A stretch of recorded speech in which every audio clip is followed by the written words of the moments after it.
Imagine a magnificent ship, built with the finest wood, equipped with grand sails and every possible comfort for a long voyage.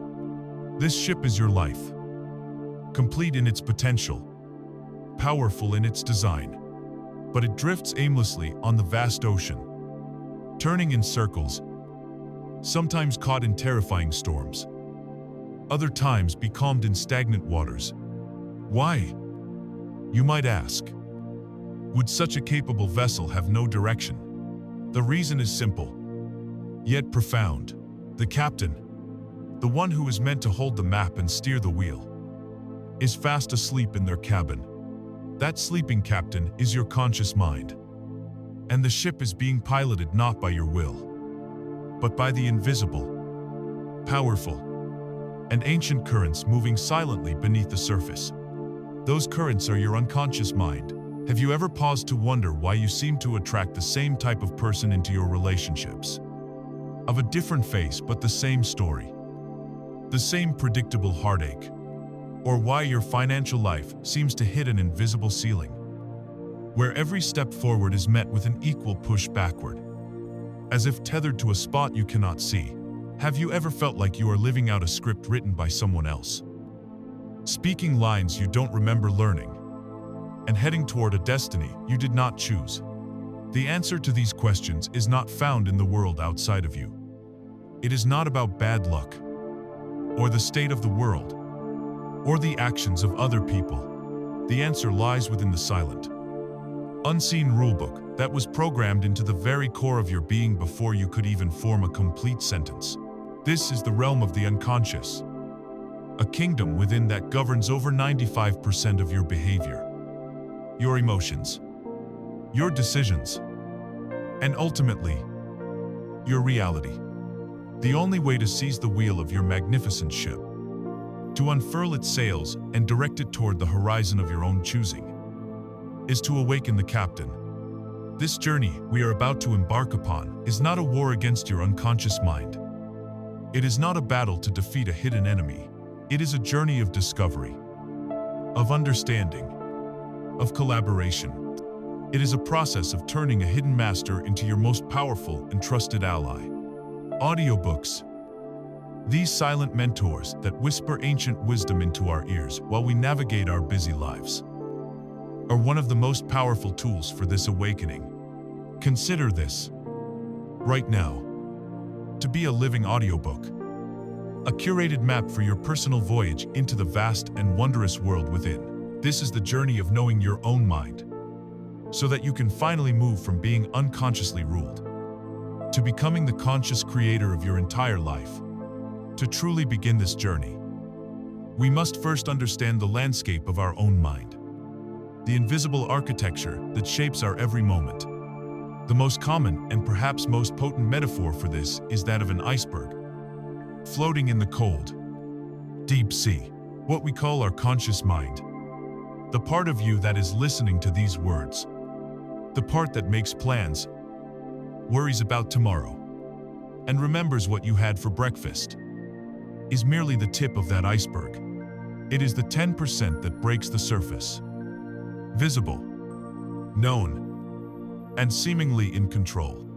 It is the busy, chattering self that believes it is the master of the vessel, but the reality is that the direction, the momentum, and the immense, unyielding power of the iceberg comes from the 90% that lies submerged in the dark, silent waters of the unknown. This colossal, hidden mass is the unconscious mind. This is not a simple 50-50 partnership. It is a staggering imbalance of power. Your conscious mind, with all its logic, its willpower, and its noble intentions, is like a small child trying to steer a freight train by pushing on it. The train's path was set long ago, on tracks laid down in the vast wilderness of your subconscious. When you make a New Year's resolution to go to the gym, it is the conscious mind making a promise. When you find yourself on the couch 3 weeks later, unable to muster the energy, it is the unconscious mind vetoing the decision, enforcing a deeper, hidden law that perhaps says rest is safety or change is dangerous. The conscious mind thinks it is the chief executive officer of your life. But in truth, it is merely the press secretary, sent out to announce and justify decisions that were made in a boardroom it has no access to. The unconscious is the true power structure. It is the founder, the board of directors, the factory floor, and the silent investor, all rolled into one. It is the invisible architect, and your life is the cathedral it is building, following a blueprint you have likely never seen. So what exactly is this immense, submerged part of us? It is, first and foremost, a perfect and infinite archive. Imagine a library that stretches beyond the horizon, with endless shelves reaching into the heavens. In this library, a book is written for every millisecond of your existence, every sight you have ever seen, every sound you have ever heard, every touch, every taste, every smell is recorded here with perfect fidelity. The joyful laughter of a childhood birthday, the specific shade of a sunset from a decade ago, the sting of a cruel word spoken in the playground, the comforting scent of a grandparent's home, the feeling of failure in your first job interview. It is all there. Nothing is ever lost. Nothing is ever truly forgotten. It is all stored, filed away in this vast repository of the soul. This is why a forgotten song on the radio can suddenly bring tears to your eyes, or a particular scent can transport you back to a moment you thought was gone forever. These are not random acts of memory. They are moments when the conscious mind stumbles upon a direct, open doorway into the great archive, and the full emotional charge of the original event is released, pure and unfiltered. This archive is not just a collection of data, it is a living, breathing storehouse of energy. Crucially, this architect does not speak our conscious language. It is deaf to logic, immune to intellectual debate, and unimpressed by well-reasoned arguments. Trying to change a deep-seated unconscious belief by simply telling yourself, "This is illogical," is like trying to persuade a hurricane to change course by reading it a weather report. The unconscious operates on a far more ancient and primal level. Its language is the language of symbols, of myths, of feelings, and of images.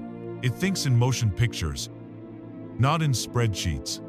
It communicates through the mysterious narratives of our dreams, the sudden pull of our intuition, and the raw, undeniable truth of our emotions. This is the fundamental key that unlocks everything else. It explains why affirmations can feel hollow if they are just empty words, but can reshape reality when they are infused with genuine, bone-deep feeling. It is why visualization is not just idle daydreaming, but a powerful act of creation. When you visualize, you are creating a new movie, a new symbolic reality, and showing it to the architect as a potential new blueprint. You are speaking to it in the only language it truly understands. You are providing it with a felt experience, and to the unconscious mind, a vividly imagined and felt experience is indistinguishable from a real one. To illustrate this, let's use the analogy of a computer programmer. Imagine a brilliant programmer in the early days of computing, tasked with creating an operating system for a new machine. We can call it LifeOS version 1. Ling. This programmer, your early, developing mind, bases the code on the initial data it receives from its environment. Perhaps the data says, attention from adults is conditional on being perfect. So, the programmer writes a core command. Error, 404 perfection not found. Initiate anxiety protocol. Perhaps the data says, when we tried something new and failed, there was pain and ridicule. So a new line of code is written. If new, venture equals true. Then trigger self, doubt, exe, and run procrastination, bat. Or perhaps the most common code of all vulnerability leads to being hurt. The resulting program command is simple and absolute. Build emotional walls. Deploy defense mechanisms. Keep everyone out. For a small, vulnerable child. This Life OS 1.0 is a masterpiece. It is a brilliant survival strategy. It works perfectly, navigating the complex and sometimes threatening world of childhood by keeping the user safe according to its core programming. But then, the user grows up. The hardware gets an upgrade. The adult now consciously desires connection, wants to take a risk on a new career, wishes to speak their truth in front of others. They try to install new software called confidence or intimacy. But the old operating system, Life OS 1.0, is still running in the background. It sees this new software as a virus, a threat to its prime directive, which is to keep you safe based on its original, outdated definitions. So, when you stand up to give a presentation, the old code runs, and you are flooded with anxiety. When you get close to someone in a relationship, the build walls program activates, and you find a reason to push them away. You are not broken. You are not weak. Your operating system is simply doing the job it was brilliantly designed to do, using information that is 40 years out of date. The architect is not malicious. It is fiercely, powerfully loyal to its original instructions. Our task, then, is not to smash the computer or fight the program. Our task is to become the new programmer. It is to gently and lovingly access the source code, to find these old lines of command, and to begin the patient work of debugging and rewriting, creating a Life OS 2.0 that is based on our conscious, present-day desires for love, for growth, and for fulfillment. This reveals the primary function of the unconscious mind: protection. It is your ultimate guardian, a loyal sentinel that never sleeps. But its definition of safety was forged in the fires of your earliest experiences. For a child, being quiet and invisible might have been the safest way to avoid criticism. And so, the unconscious learned invisibility equals safety. As an adult, that same program manifests as a mysterious inability to self-promote, a fear of public speaking, or a tendency to downplay your own achievements. The unconscious hasn't received the memo that the world has changed, that you are no longer small and helpless, that being seen is now the pathway to success, not the pathway to danger. It is our job to send that memo, not through force, but through gentle repetition, through new experiences, through the emotional language it understands. We must show it, not just tell it, that we are safe now. We have now charted the vast, hidden continent within. We have seen its awesome power, learned of its ancient archive, and understood its primal language and its protective, if sometimes misguided, nature. We have met the invisible architect, but every architect, no matter how brilliant, works from a set of plans. The most profound question we can ask is this: where did our architect get its original blueprints? How and when were the foundational beliefs that govern our entire reality actually forged? To answer that, we must travel back in time, to the very beginning of our story. If the unconscious mind is the architect of our lives, we must then ask the most critical question of all: where did this architect get its blueprints? An architect, after all, does not create in a vacuum. It follows a detailed plan, a set of instructions that dictate the shape, the structure, and the very foundation of the building. The truth is, these foundational plans for your entire life were drawn up and finalized during a period you can barely remember. A time of immense magic, profound vulnerability, and hypnotic openness. They were forged in the first 7 years of your life. To understand how this is possible, we need to look at the unique state of a child's brain. From the moment we are born until we are approximately 7 years old, our brains are not operating in the same way an adult brain does. We are not predominantly in the state of active, Alert beta consciousness that you are likely in right now. A child's brain operates primarily in the theta brainwave state. This is not just a minor difference. It is a world of difference. The theta state is the state of hypnosis. It is the state of twilight. Just before sleep and just upon waking, it is a state of profound receptivity, of super learning, where the barrier between the conscious and the subconscious mind is virtually non-existent. During these first 7 years, we are living in a dreamlike reality, absorbing the world around us without a filter. We are like a camera with the shutter left wide open, taking in everything without judgment, without criticism, and without a protective firewall. The conscious mind, the logical gatekeeper who can analyze and say, wait, I don't agree with that, simply hasn't developed yet.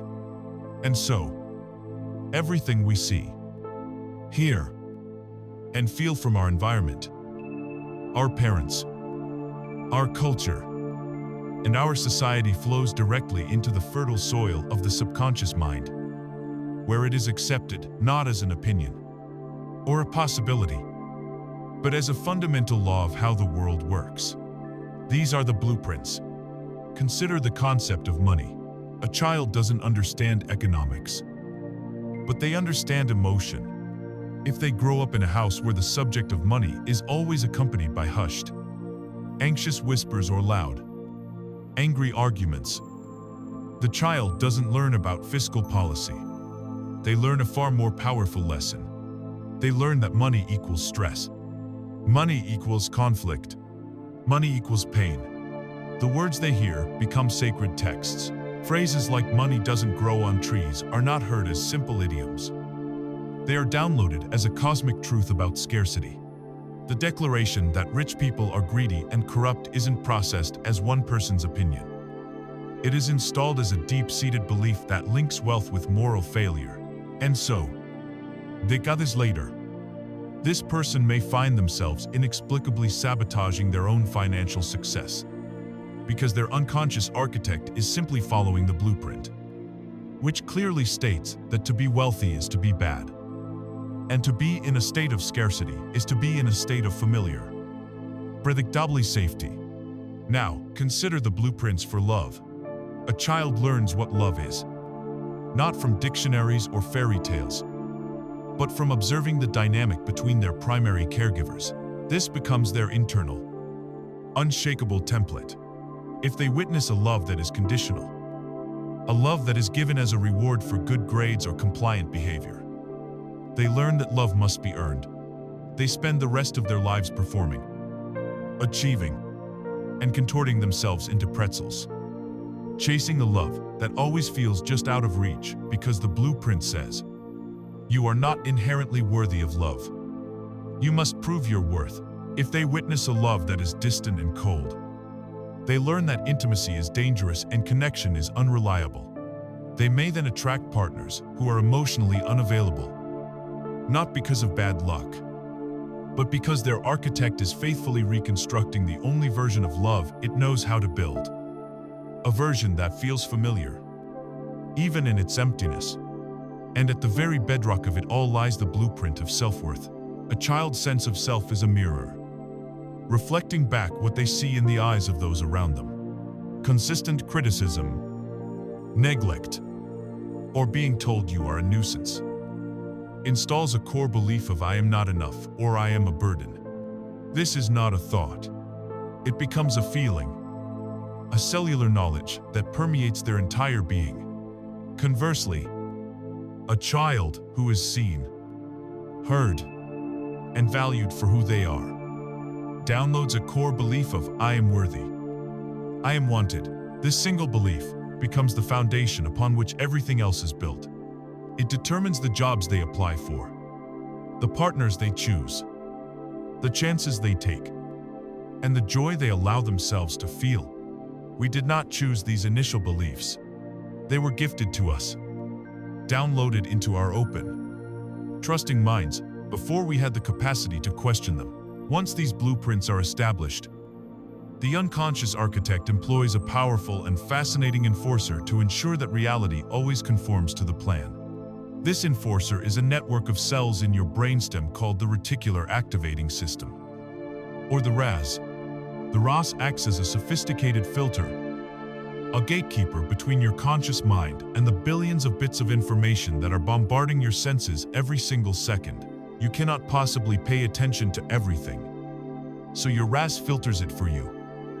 And it decides what to let through based on what your unconscious mind believes is important. If your blueprint says, "I am unlucky," your RAS will diligently scan your environment for evidence that proves this belief is true. It will highlight the parking ticket you got, the coffee you spilled, the promotion you were passed over for. It will, at the same time, completely ignore and filter out the 10 positive things that happened that same day. The lucky green light, the compliment from a stranger, the unexpected discount. Your reality becomes a confirmation of your belief. Not because it is the objective truth, but because it is the only truth your RAS is allowing you to perceive. You literally walk through a world of opportunities, blinded to them by a filter you don't even know is there. Let us bring this to life with the story of two boys, Alex and Ben, who grow up next door to each other in the exact same working-class neighborhood. Externally, their circumstances are identical, but internally, their blueprints are being drawn with very different ink. Alex's parents, good and hard-working people, often sigh at the end of the month and say, "There's never enough. We work so hard, but we can never get ahead. Life is a struggle." Alex's subconscious downloads this blueprint. Life is a struggle. Resources are scarce. Effort does not equal reward. Ben's parents, in the exact same financial situation, have a different refrain. They say, "Okay, this is where we are now. What can we learn? What opportunities are we not seeing? Our situation today doesn't define our tomorrow." Ben's subconscious downloads a different blueprint. Life is a puzzle to be solved. Resources are available if you are creative. My circumstances do not define me. Now, let's watch them as adults. Both are presented with a risky but potentially rewarding business opportunity. Alex's RAS, programmed by the Life is a Struggle blueprint, immediately filters the situation for all possible dangers. He sees the potential for failure, the risk of loss, the confirmation that you can never get ahead. He feels a familiar anxiety, the echo of his parents' end-of-month sighs, and he declines the opportunity, reinforcing his core belief. He tells himself he was being sensible. Ben, on the other hand, has his RAS programmed by the Life is a puzzle blueprint. It filters the exact same situation and highlights the potential for growth, the excitement of the challenge, the possibility of reward. He feels a sense of curiosity, the echo of his parents' forward-looking questions, and he takes the risk. Whether he succeeds or fails is less important than the fact that his blueprint allowed him even to see it as a viable path. Two men, same external reality, two vastly different internal programs, leading to two completely different destinies. Understanding this is not about assigning blame. Our parents were simply running the programs they received from their parents, a generational handing down of unconscious blueprints. This is about liberation. It is the beginning of compassion for that innocent child who had no choice but to accept the programming they were given. And more importantly, it is the beginning of empowerment for the adult you are now, the one who finally has the awareness and the ability to become the new architect. Because these blueprints, these core beliefs forged in the hypnotic theta state of childhood, are not just dusty old plans stored in a basement. They are alive. They are active. They are the invisible magnetic forces projecting outward from your being, tirelessly and relentlessly creating the world you experience. Day after day, they form a perfect echo chamber, where the walls of your reality reverberate with the sound of your oldest, deepest, and most hidden beliefs.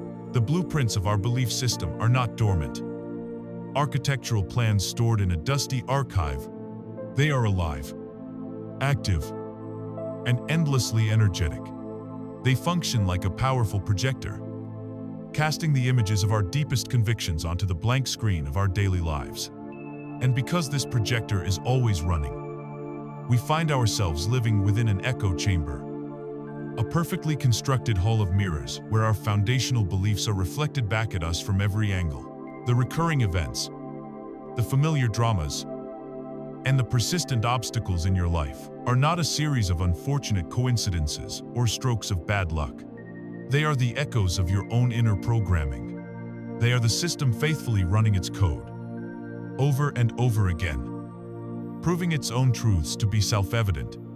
Life is not happening to you. It is responding to you. The patterns you experience are the most important feedback you will ever receive, for they are showing you, with perfect clarity, the exact nature of the blueprints you are unconsciously holding.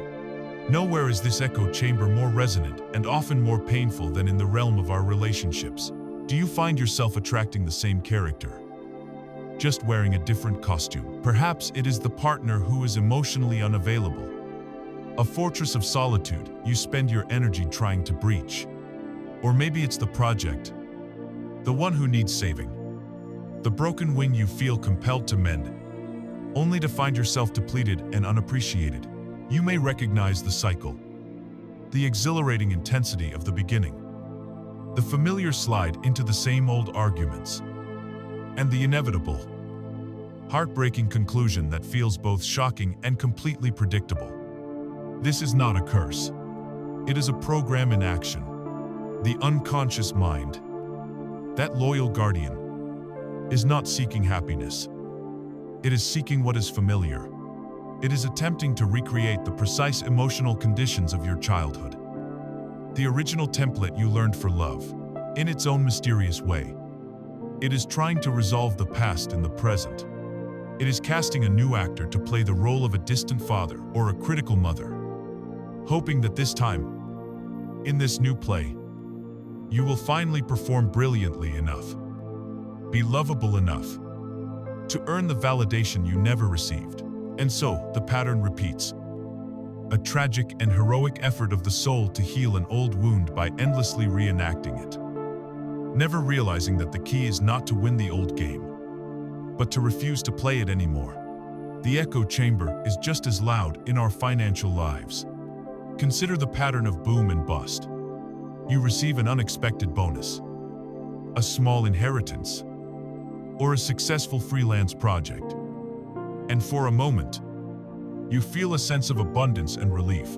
But then, almost immediately, the car breaks down, the roof starts to leak, or an unforeseen expense appears out of nowhere, wiping out your gains and returning you precisely to your previous financial state.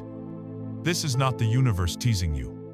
This is your internal financial thermostat at work. Your unconscious programming has a set point, a level of wealth that it considers safe and normal based on your childhood blueprints. If you earn significantly more than this set point, the architect perceives this as a system error, an unsafe deviation from the plan. It will then unconsciously orchestrate events, through impulsive decisions or apparent bad luck, to dissipate the excess energy and return you to the familiar temperature of your programming. This also manifests as the glass ceiling syndrome. You climb the ladder of success, only to find yourself stuck at a certain income level, unable to break through no matter how hard you work. That ceiling is not in the marketplace. It is in your mind. It is the upper limit of the blueprint, and your architect will not allow you to build beyond its own specifications.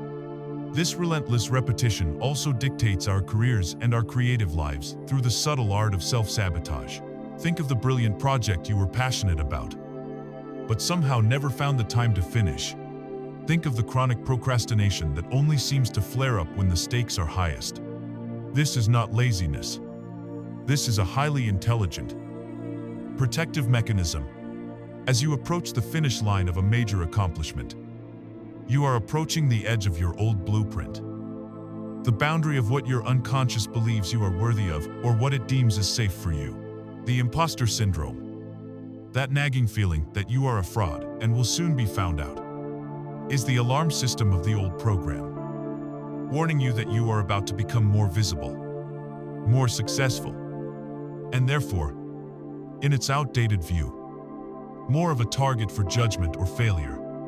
And so, it deploys its favorite tools: procrastination, distraction, a sudden loss of interest. These are not character flaws. They are the loyal guardians of your limitations, pulling the emergency brake to keep you safely within the confines of the familiar world you have always known. We even see it in the jobs we choose, finding ourselves moving from one company to another, only to end up with the same kind of demanding boss, the same toxic colleagues, the same feeling of being undervalued. We believe we are escaping a situation, when in reality, we are carrying the blueprint with us, and the architect will simply build the same structure in a new location. To make this tangible, consider the story of a woman we will call Claire. Claire is intelligent, kind, and successful in her career, but her love life is a source of constant bewilderment and pain. She consciously craves a deep, committed, and emotionally available partnership. Yet, she exclusively dates men who are distant, non-committal, and emotionally walled off. After another painful breakup, she asks the universe the familiar question: why does this always happen to me? But this time, she begins to look deeper, not at the men, but at the pattern. She recalls her childhood. Her father was a good man. He provided for the family and was a pillar of the community. But he was emotionally reserved, a product of his own upbringing. His love was expressed through actions, not words or emotional intimacy.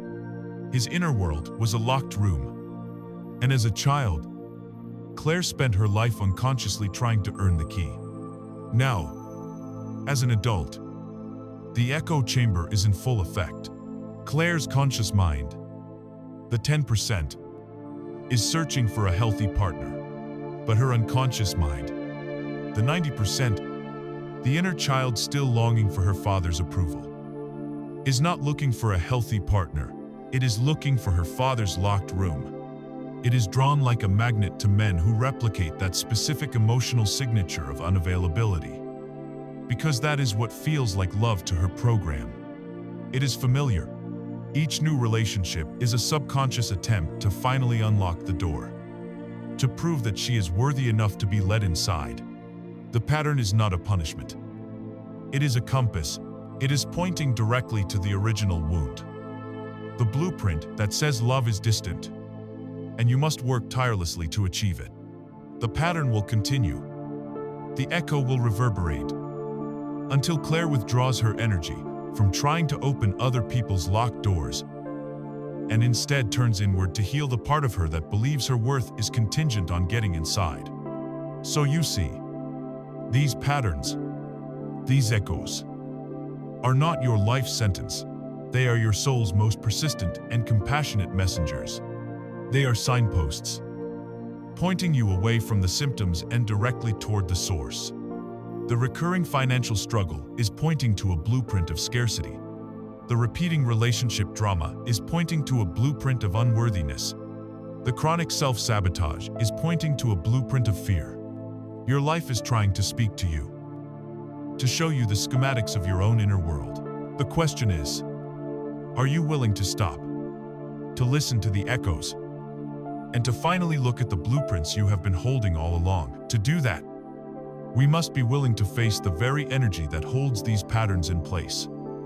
In the parts of ourselves we have disowned and pushed into the darkness. For hidden in what we judge most harshly is the very power we need to break free. If the patterns of our lives are the echoes reverberating in a chamber, then what is the source of the sound? What is the powerful, resonant energy that keeps these echoes from fading away? The answer lies in a place we are conditioned to avoid, a realm within our own psyche that we have been taught to fear and deny. It is the cellar of the self, the basement where we have locked away every aspect of our being that we deemed unacceptable. The great Swiss psychiatrist Carl Jung gave this place a name. He called it The shadow. When we hear the word shadow, we instinctively think of darkness, of evil, of something sinister to be vanquished. But this is the first and most profound misunderstanding we must correct. The shadow is not a monster. It is, quite simply, the disowned self. Imagine that when you were born, you were a whole and complete being, a full spectrum of light containing every possible human trait. But as you grew, your parents, your teachers, and your society began to give you feedback. They rewarded you for being polite, for being quiet, for being compliant. These good traits became the celebrated parts of your personality, the ones you displayed in the brightly lit living room of your identity. But you were also told, directly or indirectly, that other parts of you were unacceptable. Your anger was impolite. Your fierce ambition was selfish. Your vulnerability was weak. Your wild creativity was impractical. Your sensuality was shameful. These traits, and many more, were not welcome in the living room. So, one by one, you took these parts of yourself and shoved them down into the cellar, locking the door behind them. This collection of disowned selves, this bag of rejected jewels and stones, is your shadow. And here is the crucial secret. The shadow does not only contain what we perceive as negative. For many, it also contains our greatest strengths. It can hold our untamed power, our fierce assertiveness, our profound artistic genius, our ability to lead, all locked away, because at some point, we learned that these qualities were too much for others to handle. This is what is known as the golden shadow, the incredible potential we have disowned to remain small and acceptable. Because we have locked these parts away, we believe they are gone. But no part of the self can ever truly be destroyed. It can only be disowned. And when a part of us is disowned, it doesn't vanish. It is projected. Projection is the unconscious mechanism whereby we see our own hidden traits, both light and dark, in the people around us, the things that trigger you, the qualities in others that provoke a disproportionate, intense, and irrational emotional reaction, are almost always a direct reflection of your own unacknowledged shadow. Think of that person at work whose perceived arrogance fills you with a white-hot rage. While they may indeed be arrogant, the intensity of your reaction is the key. That emotional charge is a signpost, pointing to a part of your own shadow. Perhaps a repressed ambition or a deep-seated desire for recognition that you have deemed arrogant and therefore unacceptable in yourself. Think of the free spirit, whose lack of structure drives you to distraction. Could it be that your judgment is so harsh because it is a reflection of your own disowned creativity and spontaneity, which you sacrificed for a life of responsible order? The world becomes a screen, and the people in it become unwitting actors, playing out the roles of our own banished selves so that we might finally see them. The shadow is constantly waving to you from across the street, wearing somebody else's face. Keeping these powerful aspects of ourselves locked in the cellar requires a tremendous amount of psychic energy. It is like holding a large beach ball underwater. It takes constant, exhausting effort to keep it submerged. This is why so many of us feel chronically fatigued, numb, or fundamentally inauthentic. We are spending the majority of our life force not on living but on repression. And eventually, that beach ball will find a way to pop to the surface. It erupts at the most inopportune moments, in sudden, uncontrolled bursts of rage, in inexplicable fits of melancholy, in strange compulsions, or in the very acts of self-sabotage that create the patterns we so desperately want to escape. Your repressed anger doesn't disappear. It leaks out as passive aggression or chronic pain. Your repressed vulnerability doesn't vanish. It manifests as a desperate neediness that pushes love away. The shadow, when ignored, does not go away. It goes sideways, and it runs your life from behind the scenes. To truly grasp this, let us consider the story of a great and virtuous king, This king was renowned throughout the lands for his unwavering kindness, his gentle demeanor, and his message of peace and forgiveness. His castle was pristine, his laws were just, and his people loved him for his serene and measured nature. But this king had one obsession: a deep and irrational hatred for a rebellious leader in a neighboring land. This rebel was everything the king was not. He was passionate, chaotic, wild, and refused to bow to any authority. The mere mention of the rebel's name would cause the serene king's face to darken, his voice to fill with venom. He spent countless treasures and sleepless nights plotting the rebel's demise. A wise advisor, seeing the king's life force being drained by this obsession, asked him a simple question: "My king, what is it about this man that offends you so?" The king listed the rebel's faults: his passion, his refusal to conform, his raw power. The advisor listened patiently and then said, "And what parts of yourself did you have to kill to become the good king everyone admires?" In that moment, the king had a devastating revelation. He saw that the rebel was the embodiment of his own shadow. The rebel's untamed passion was the king's own passion, which he had been forced to crush as a young prince to earn his father's approval. The rebel's fierce freedom was the king's own repressed desire for autonomy, sacrificed for a life of duty. The rebel's power was the king's own disowned strength, which he feared was too dangerous. In hating the rebel, the king had been hating the most vibrant and powerful parts of himself. This is the great work, what is often called shadow work or shadow integration. It is not about becoming the rebel. It is not about letting your anger or greed run rampant. It is the courageous and compassionate process of going down into your own cellar, turning on the light, and reintroducing yourself to the parts of you that you have abandoned. It is the act of looking at your anger and realizing its energy is the energy of setting boundaries. It's looking at your greed and finding the seed of a healthy ambition. It is the journey of reclaiming your own wholeness. The first step in this dance with the shadow is simple, but not easy. It is the act of ownership. When you feel that intense emotional charge toward another person, the practice is to pause, and instead of pointing outward, you gently turn the question inward. What part of this person is also in me? Where have I been this arrogant? Where have I been this lazy? Where have I been this weak? This is not an act of self-flagellation. It is an act of radical honesty that dissolves the power of the projection. You are taking your power back from the screen and bringing it home to yourself.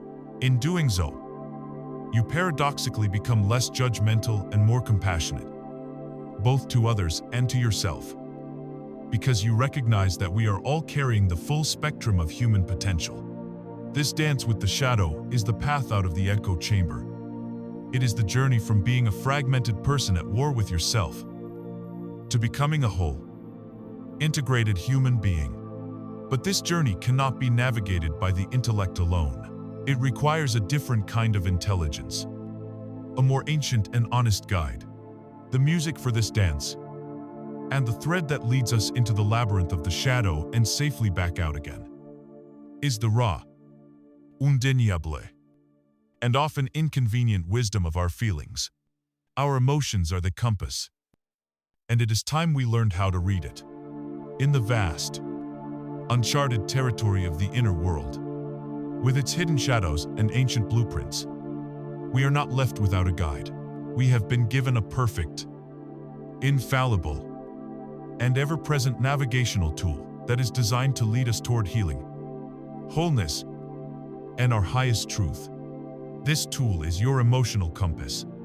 For most of our lives, however, we have been taught to mistrust this compass. We have been told that its needle is broken, that its readings are a sign of weakness, and that a truly strong person sails the seas of life without ever consulting it. We have learned to fight our feelings, to numb them, to medicate them, and to apologize for them. We treat our anger as a shameful poison, our sadness as a personal failure, and our fear as a character flaw. The most profound shift you can make on this journey is to stop fighting your emotions and start listening to them. For they are not the enemy. They are the messengers. They are, quite literally, energy in motion, or emotion. And their sole purpose is to move through you and deliver a vital piece of information from the architect's office of your unconscious mind. To become a student of your emotions, you must first learn to translate their language. Think of each feeling as a telegram from your soul. Anger, for instance, is perhaps the most misunderstood emotion. In its unskilled expression, it is destructive rage, but its core message is pure and essential. Anger's telegram reads, a boundary has been crossed. An important value is being violated. An injustice has occurred. It is a surge of powerful energy designed to help you protect yourself, to restore integrity, and to say no with conviction. To suppress your anger is to allow your boundaries to be endlessly breached. Fear and anxiety are the messengers of the future. Their telegram reads, you are focusing on a future you cannot control. You are perceiving a threat to your safety or security. Anxiety is the static of a mind living in tomorrow's imagined catastrophes instead of today's reality. It is a call not to panic, but to return to the present moment, to breathe, and to assess what is actually, truly happening right now. It asks you to find your footing on solid ground when your mind is lost in the clouds of what if. Sadness and grief are the sacred custodians of loss. Their message is gentle, but firm. Something of value has departed. It is time to let go. We live in a culture that fears sadness, that pathologizes grief and rushes to medicate it away. But sadness is a vital, cleansing rain. It is the process by which the heart washes away old attachments and makes space for new life to grow. To refuse to feel sadness is to carry the weight of every past loss with you forever, leaving no room for future joy. And joy itself, along with excitement and passion, is the clearest message of all. It is the compass needle pointing directly north. Joy's telegram is simple. Yes, you are in alignment with your true self. You are moving toward your purpose. This is your path. Joy is not a frivolous luxury. It is the most accurate indicator that you are living in accordance with your soul's blueprint. It is the ultimate confirmation that you are on the right track. When we refuse to receive these messages, when we numb ourselves or distract ourselves or soldier on, the energy of the emotion does not simply vanish. Energy cannot be destroyed. It becomes trapped. It lodges itself in the tissues of our body. This is not a metaphor. It is a physiological reality. The body keeps the score. Unexpressed anger can solidify into chronic jaw tension, shoulder pain, or headaches. Uncried tears can create a perpetual heaviness in the chest or a knot in the stomach. The free-floating anxiety we feel is often the hum of years of trapped fear vibrating in our nervous system. This stagnant emotional energy becomes the toxic fuel for our repeating patterns. It is the charge that powers our irrational outbursts and our acts of self-sabotage. Your conscious mind may have forgotten the original wound, but your body, your emotional body, remembers everything. The path to freedom is not to stop feeling. It is to change your relationship with what you feel. It is to move from unconscious reaction to conscious response. The key to this is the practice of creating a sacred pause when a strong emotion arises. Instead of immediately being swept away by it, you consciously create a space. You take one deep breath. In that breath, that sacred pause, you shift from being the emotion to being the witness of the emotion. You can say to yourself, there is anger.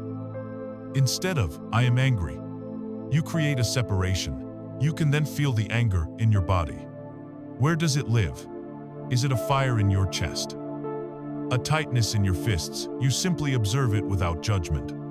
Then, from this place of witnessing, you can ask the question, what is your message for me? This practice transforms you from a slave to your feelings into a wise student of their teachings.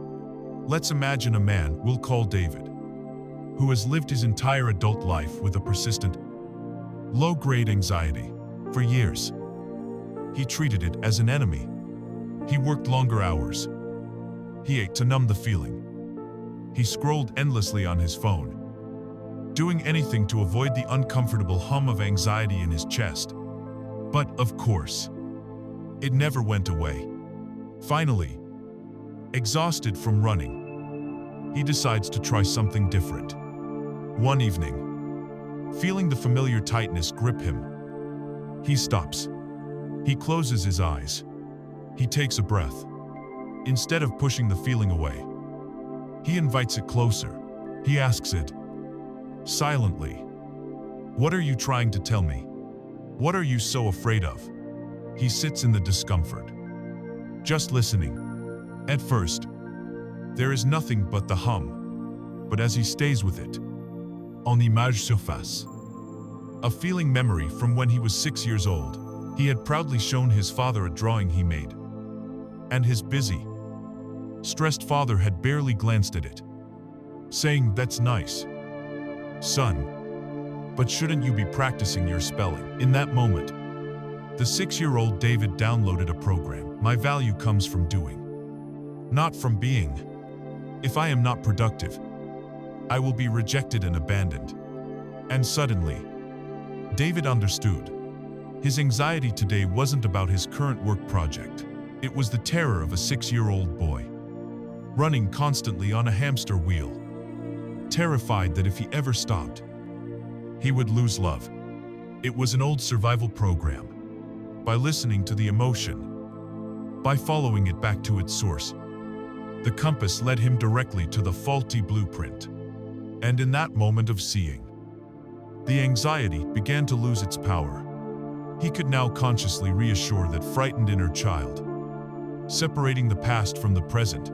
This is the alchemy of emotional intelligence, and it is the very engine of consciously creating your reality.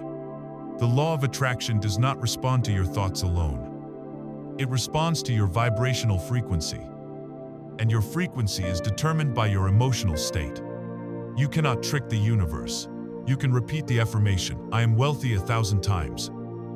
But if you are broadcasting the emotional frequency of lack, of fear, of scarcity, then lack, fear, and scarcity are what the universe will faithfully reflect back to you. The ultimate skill of manifestation is learning to generate the feeling of your desired reality within yourself first. You learn to process the emotions of fear and doubt, and you learn to cultivate the genuine feelings of gratitude, joy, and abundance. Even before the evidence appears in your external world, you become an emotional master. You learn that your feelings are not a chaotic storm to be weathered, but a powerful current you can learn to navigate. A current that will carry you exactly where you want to go. And as we listen, we begin to notice that these emotions are not random. They are narrators, and they are constantly telling us stories. They are the voiceover for the movie of our life. By learning their language, we have found our way to the director's chair, where we can finally examine the script that has been running our entire life. Your emotions are the narrators of your inner world, and the story they tell is the most important story you will ever hear. It is the epic myth, the private drama, and the sacred text of your own life. Every human being is living within a story, a narrative that they are unconsciously weaving around themselves every single moment. This narrative functions like a movie, directed by your unconscious mind and written from the blueprints of your core beliefs. It has a genre, a plot, and a protagonist. Which is you? The most important question you can ask yourself is this: what kind of movie are you living in? Is it a tragedy, where you are the noble soul, beset by an endless series of misfortunes? Is it a drama of constant struggle, where life is an uphill battle and peace is a distant dream? Is it a comedy of errors, where you use humor to deflect from the deeper currents of your life? Or is it an epic adventure, full of challenges, but also full of growth and discovery? The first step to freedom is to recognize that you are living inside a story, and that you are its author. Within this movie, you have cast yourself in a leading role. This role is an archetype, a universal pattern of being that dictates your behavior. your perception, and your destiny. One of the most common roles is that of the victim. The inner monologue of the victim is, "Things are always happening to me. The world is unfair. People are cruel. And I am helpless to change my circumstances." The subconscious payoff for this role is that it absolves you of all responsibility. Nothing is ever your fault. It can also garner sympathy from others. But the cost is immense. You surrender all of your power.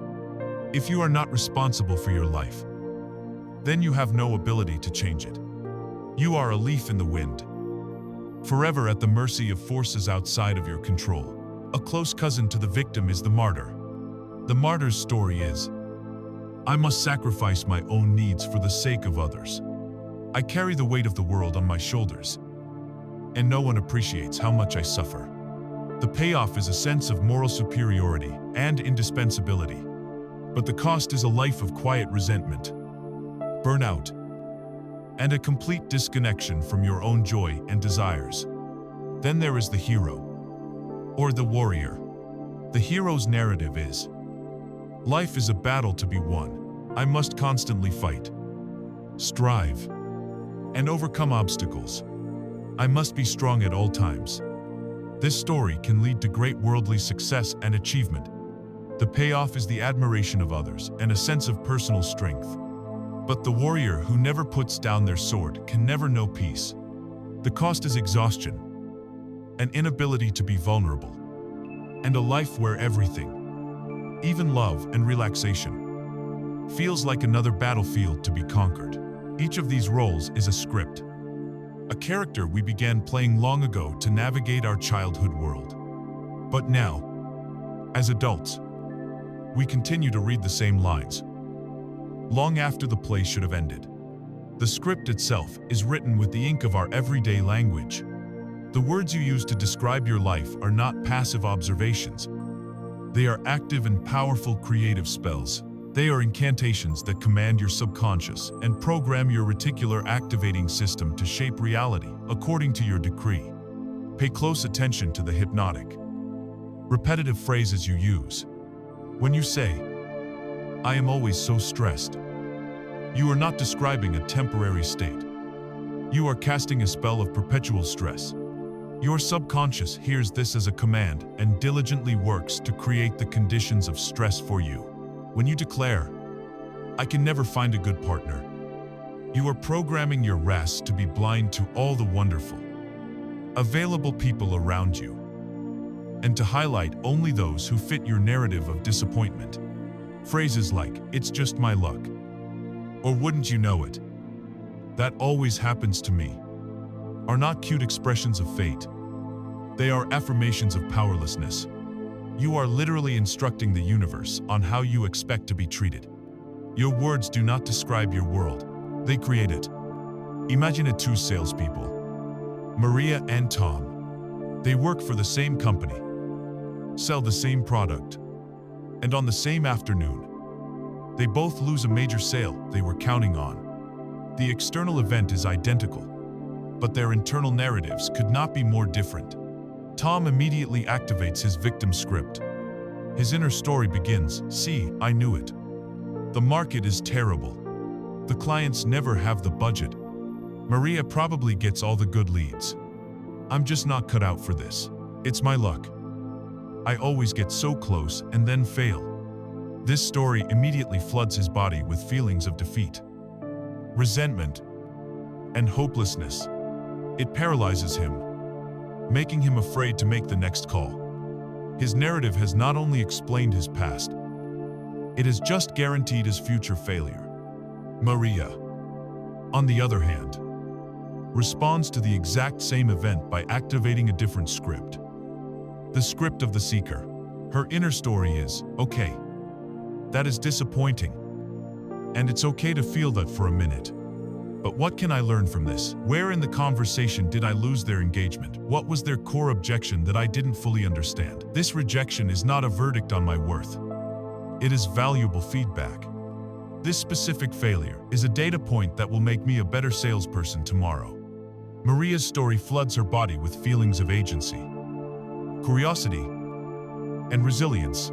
It empowers her to review her process, to learn, and to approach the next call with more wisdom and confidence. The external event was the same, but the internal narrative created two entirely different realities, two entirely different destinies. This is the secret. You have the power to rewrite your story. This is not about self-deception or pretending that painful things didn't happen. The facts of your life are the facts. What is entirely up for grabs is the meaning you assign to them. You can change the narrative. The story can shift from, "This terrible childhood proves that I am broken and unworthy of love," to a new, more empowering story. My challenging childhood forged an incredible resilience in me and gave me a deep capacity for empathy that I now use to connect with others. The facts didn't change, but the story transformed from a tragedy into a heroic epic. You can fire the unconscious director who has been casting you as the victim, and you can claim the director's chair for yourself. You can consciously choose a new role, the role of the conscious author. The power to do this is the power to reclaim your own life. You can stop being a character in a story written by your past wounds and start being the author of a new story, a story of your own choosing. This new story can be a tale of growth, of learning, of compassion for yourself and others. It can be a story of adventure, where challenges are not seen as punishments from a cruel fate, but as plot twists designed to reveal your hidden strengths. But how does one do this? How do you stop getting lost in the old movie long enough to write a new scene? You cannot edit the script while you are still on stage, emotionally caught up in the drama. To become the author, you must first do something radical. You must step off the stage entirely. You must take a seat in the audience and simply watch the play of your own mind without judgment. You must learn to cultivate the silent, peaceful, and all-powerful presence of the observer, the conscious witness to your own inner world. You have seen the movie of your life. You have identified the character you have been playing, and you have read the script that you have been unconsciously speaking for decades. You understand that this story has been directing your reality. Now comes the most pivotal moment in your evolution. You realize that to write a new story, you must first put down the pen, step away from the stage, and cease to be an actor in your own drama. You must learn to become the audience. You must awaken the part of you that can simply watch the play without getting lost in it. This is the beginning of all true freedom. This is the power of the observer, the awakening of the conscious witness within. The most profound and revolutionary truth you will ever embrace is this: you are not your thoughts. You are not the voice in your head. For your entire life, you have been so completely fused with the constant stream of mental chatter, the judgments, the worries, the commentary, that you have mistaken it for who you are. The awakening of the witness is the discovery that there is a difference between the thinker and the awareness that is aware of the thinker. Imagine that your mind is the sky. Thoughts, emotions, and sensations are like the weather. Sometimes the sky is filled with dark, stormy clouds of anger or anxiety. Sometimes it is foggy and gray with confusion or sadness. Other times it is bright and clear with joy. You have spent your life believing that you are the weather, identifying completely with whatever cloud is passing through. When the storm comes, you say, "I am angry." When the fog comes, you say, "I am confused." The practice of the observer is the realization that you are not the weather.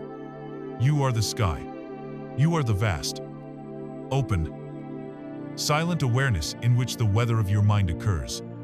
The sky is never harmed by the storm. It is never stained by the clouds.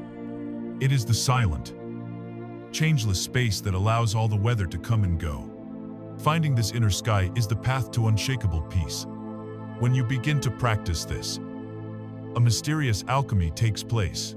In the world of quantum physics, there is a phenomenon known as the quantum Zeno effect, which states, in essence, that a system cannot change as long as it is being continuously observed. We can apply this as a powerful metaphor for consciousness. When a negative thought pattern or a painful emotional loop arises, our instinct is to do one of three things.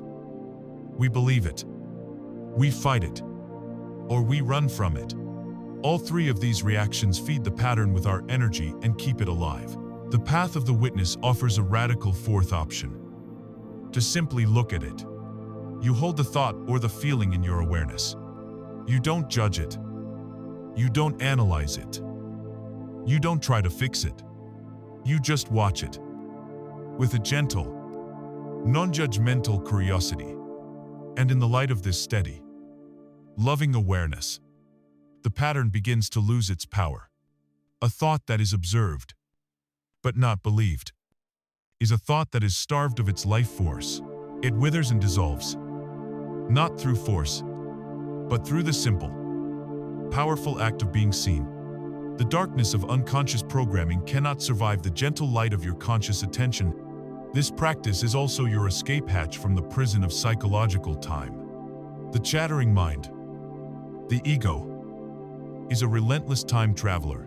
It lives almost exclusively in the past, replaying old grievances, regrets, and hurts, or in the future, rehearsing endless anxieties, worries, and catastrophic what-ifs. The past and future are its playground. The one place the ego cannot survive is the pure, vibrant aliveness of the present moment. The practice of becoming the witness pulls your awareness out of the imaginary worlds of past and future and anchors you firmly in the only time that ever truly exists. Right now, all your power is in the now. You cannot change what happened a moment ago, and you cannot control what will happen a moment from now. But you can choose your state of being in this present moment. By witnessing your mind's tendency to flee into time, you reclaim your power and find the profound peace that is only ever available in the here and now. Imagine a person who is tormented by anxious thoughts. Their mind is like a room where a radio is always blaring out a broadcast of fear and worry. For years, this person's entire life has been consumed by this radio. They argue with it. They plead with it to be quiet. They try to drown it out with other noises. But it's always there. They believe that they are the radio, that its broadcast is the truth of their being. Their suffering is immense. Then one day, through a moment of grace or quiet desperation, they have a realization. They are not the radio. They are the one who is listening to the radio. In that instant, everything changes. A space opens up. They take a step back from the noise and simply notice. The anxiety radio is on again. They don't fight it. They don't engage with it. They allow it to be there. But they no longer identify with it. They have found the silence that was always there behind the noise. And a strange thing happens. Because they are no longer feeding the radio with their energy, with their belief and their resistance, its volume begins, ever so slowly, to turn down all by itself. Peace is found not by winning the war with the mind, but by declaring a ceasefire. This is not a complex state reserved for mystics. It is your birthright, and you can access it now. I invite you to try it. Find a comfortable position, and gently close your eyes. Bring your attention to the physical sensation of your breath. Don't try to change it. Just notice the cool air entering your nostrils and the warm air leaving your body. The breath is your anchor to the present moment. Now, simply watch the screen of your mind. Sooner or later, a thought will appear. It might be a memory, a plan for tomorrow, a judgment. Your task is not to stop the thought, but to simply notice it. You can even label it gently. Thinking or worrying. See your thoughts as clouds passing through the vast sky of your awareness. You are the sky, not the clouds. Inevitably, you will get lost. You will forget you are watching, and you will find yourself on the cloud, carried away into a stream of thought. This is not a failure. This is the practice. The moment you realize you have been lost, you have already woken up. And in that moment, And you gently, and without any self-criticism, guide your attention back to the anchor of your breath. Each time you return, you are building the muscle of awareness. You are strengthening your connection to the conscious witness. This is a practice for life. It is a mental training that, over time, creates a wider and wider space between you and the automatic chatter of your mind. You begin to spend less time as a lost actor in the drama, and more time as the peaceful, centered audience. You have stepped off the stage. You have created a sacred clearing in the dense, overgrown forest of your unconscious programming. You have stopped automatically watering the weeds of your old stories. And now, standing in this quiet, newly created space, a new possibility emerges. The ground is fertile. What new seeds will you consciously choose to plant in this garden? Having stepped back from the stage of your mind to become the peaceful observer, you have created a sacred space, a quiet clearing in the dense forest of your unconscious programming.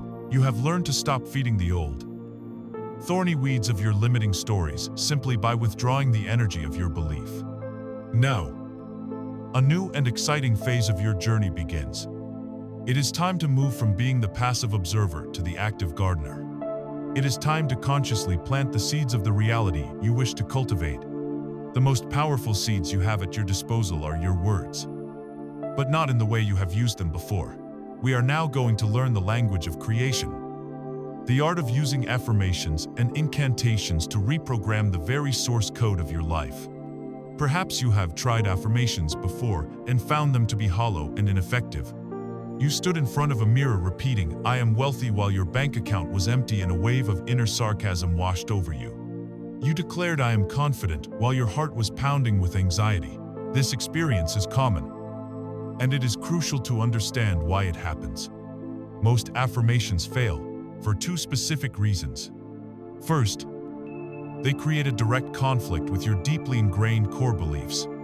If your subconscious blueprint, your Lifos Uno, Ling, has a core command that says "I am unworthy," and you try to install a new piece of software that says "I am magnificent," the old operating system will reject it as an incompatible file. The 90% power of the unconscious will always win against the 10% willpower of the conscious mind. Second, and most importantly, affirmations fail because they are spoken without their essential fuel source, emotion. The unconscious mind does not respond to dry, robotic language. It responds to feeling. To speak a powerful truth without feeling its power is like trying to start a fire with a wet match. To craft affirmations that truly work, we must follow a new set of rules. First, they must always be in the present tense. Your subconscious is a literal engine. It only understands the now. Saying "I will be confident" is an affirmation that you are not currently confident. It programs a reality of perpetual waiting. You must state your desire as if it is already a fact. "I am confident. I have abundant energy. I enjoy loving relationships." Second, the statement must be framed in the positive. The subconscious does not process negatives easily. If you say "I don't want to be anxious," it largely hears the word anxious and focuses on that. Instead, you must state what you do want. "I am calm and at peace." Third, for beliefs that are deeply entrenched, we must use what are called bridge affirmations to avoid triggering the resistance of the old program. If you have hated your body for 20 years, jumping straight to "I love my body" might feel like a lie. Instead, you can build a bridge with a statement like, "I am willing to see my body with compassion," or "I am open to the possibility of accepting myself exactly as I am." These statements lower the resistance and begin to gently pry open the door to a new belief. But all of this is just preparation for the secret ingredient, the alchemy that turns leaden words into golden reality. And that is genuine, heartfelt emotion. The words are the key, but the feeling is the hand that turns the key in the lock. The goal is not just to say "I am worthy," but to use those words to actually generate the feeling of worthiness in your body. Right here, right now. This is where we elevate a simple affirmation into something far more powerful. An incantation. An incantation is an affirmation that is fully embodied. It is the trinity of creation, language, physiology, and focus, all working in harmony. It is declaring your truth with every fiber of your being. I invite you to feel the difference right now. First, slump down in your chair. Let your shoulders round forward. Look down at the floor. Put a frown on your face. And in a dull, monotone voice, say the words, I am powerful and energetic. Feel how that lands in your body. It feels like a lie. The words are hollow because your entire physiology is broadcasting the opposite message. Now, change your state. Stand up tall, pull your shoulders back. Lift your chin, and put a huge, genuine smile on your face. Even if you have to force it at first. Breathe deeply into your chest. Now, from this powerful physical stance, say the same words, but this time, declare them. Shout them if you can. I am powerful and energetic. Feel the shift. Feel the vibration. Your body's chemistry actually changes. You have aligned your physical state with your verbal declaration. And the result is a powerful, congruent message that your subconscious mind receives with clarity and force. This is an incantation. There is no greater example of this principle in modern history than the legendary boxer Muhammad Ali. He did not walk around quietly hoping he was a good fighter. Before he had the titles to prove it, he declared to the world, with absolute conviction, I am the greatest, I am the prettiest, I'm a bad man. He didn't just say the words. He embodied them. He moved like the greatest. He trained like the greatest. He exuded an aura of invincibility. His words were not affirmations. They were incantations. They were commands to his own nervous system, programming every cell in his body for victory. He was speaking his desired reality into existence by so completely inhabiting the feeling of its truth that he left no room for any other possibility, either in his own mind or in the minds of his opponents. This power is not reserved for champions. It is a human technology. To make it work for you, you must understand the principle of repetition. Your old, limiting beliefs are nothing more than well-worn neural pathways in your brain. Roads that have been traveled thousands of times until they became deep ruts. An incantation is the act of clearing a new path. The first time you do it, it feels unfamiliar. But each time you repeat your new declaration with congruent physiology and genuine emotion, you are sending energy down that new path. In the brain, what fires together, wires together, with consistent repetition. This new pathway becomes stronger, clearer, and more automatic, while the old, unused path of self-doubt begins to grow over. You are literally, biologically, rewiring your brain. Make this a daily ritual of conscious creation. Choose one or two key incantations that resonate deeply with you. Perhaps it is, I am a magnet for opportunity and abundance. Or I am worthy of deep and authentic love. Or my body is a miraculous self-healing organism. Every morning, take 2 minutes. Stand in a position of power and declare your truth to the universe. Feel it. Believe it. Embody it. You are no longer a passive observer of your programming. You are the programmer. You are using the divine power of creative language to install a new operating system. One based on your highest vision for yourself. We have now learned to speak a new language to our inner world, but there is a language even more direct, more primal, and more deeply understood by the unconscious. It is the mother tongue of the soul, the language it speaks to you in dreams. It is the language of pure imagery. To become a true master of creation, we must now learn to paint on the canvas of our imagination. We must enter the theater of the mind. You have learned to speak to your subconscious mind with the power of incantation. planting new seeds of belief with your words and your body. Now, we will journey deeper into the very workshop of creation, the silent, limitless space behind your eyes. We will learn to speak the mother tongue of the unconscious, a language far more ancient and potent than words. This is the language of imagery, of felt experience, of pure imagination. Welcome to the theater of your mind, where you are the screenwriter, the director, the set designer, and the star of the show. This is the art of mastering a vivid visualization. The power of this practice lies in a simple, scientific truth. Your brain and your nervous system cannot tell the difference between a vividly imagined experience and a real one. When you are fully immersed in a mental rehearsal, your brain releases the same neurochemicals, triggers the same emotional responses, and fires the same neural pathways as it would if the event were actually happening. Imagine, right now, a bright yellow lemon sitting on a cutting board in front of you. See its waxy, dimpled skin. Imagine picking up a sharp knife and slicing it in half. See the pale yellow flesh and the glistening droplets of juice that beat up on its surface. Hear the faint squish as the knife cuts through. Now, bring one of the halves up to your nose and inhale that sharp, clean, citrus scent. And finally, imagine biting deep into that lemon half. For many of you, your mouth may have just begun to water. Your lips may have puckered. Why? There is no lemon. But your brain accepted your vivid thought as a reality and sent the corresponding signals to your body. This is not a trick.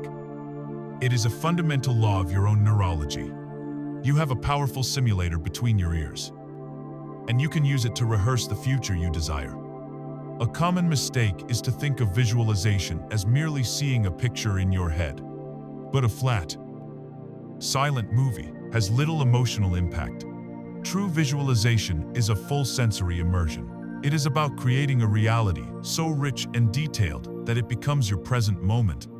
It's not enough to just see your goal. You must step inside the scene. Let's break it down. Don't just see yourself signing the contract for your dream job. Hear the celebratory congratulations from your new boss. Feel the firm, confident grip of their handshake. Smell the scent of coffee in your new office. Don't just see yourself standing on a beautiful beach. Feel the warmth of the sun on your skin and the gentle caress of the breeze. Hear the rhythmic crash of the waves and the distant cry of the gulls. Smell the salty air. Feel the gritty, wet sand between your toes.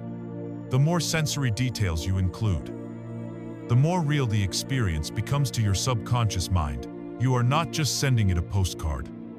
You are sending it a full-body experience.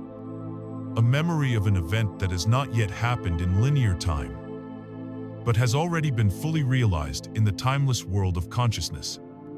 Herein lies another profound secret, one taught by the great mystical teachers of the last century.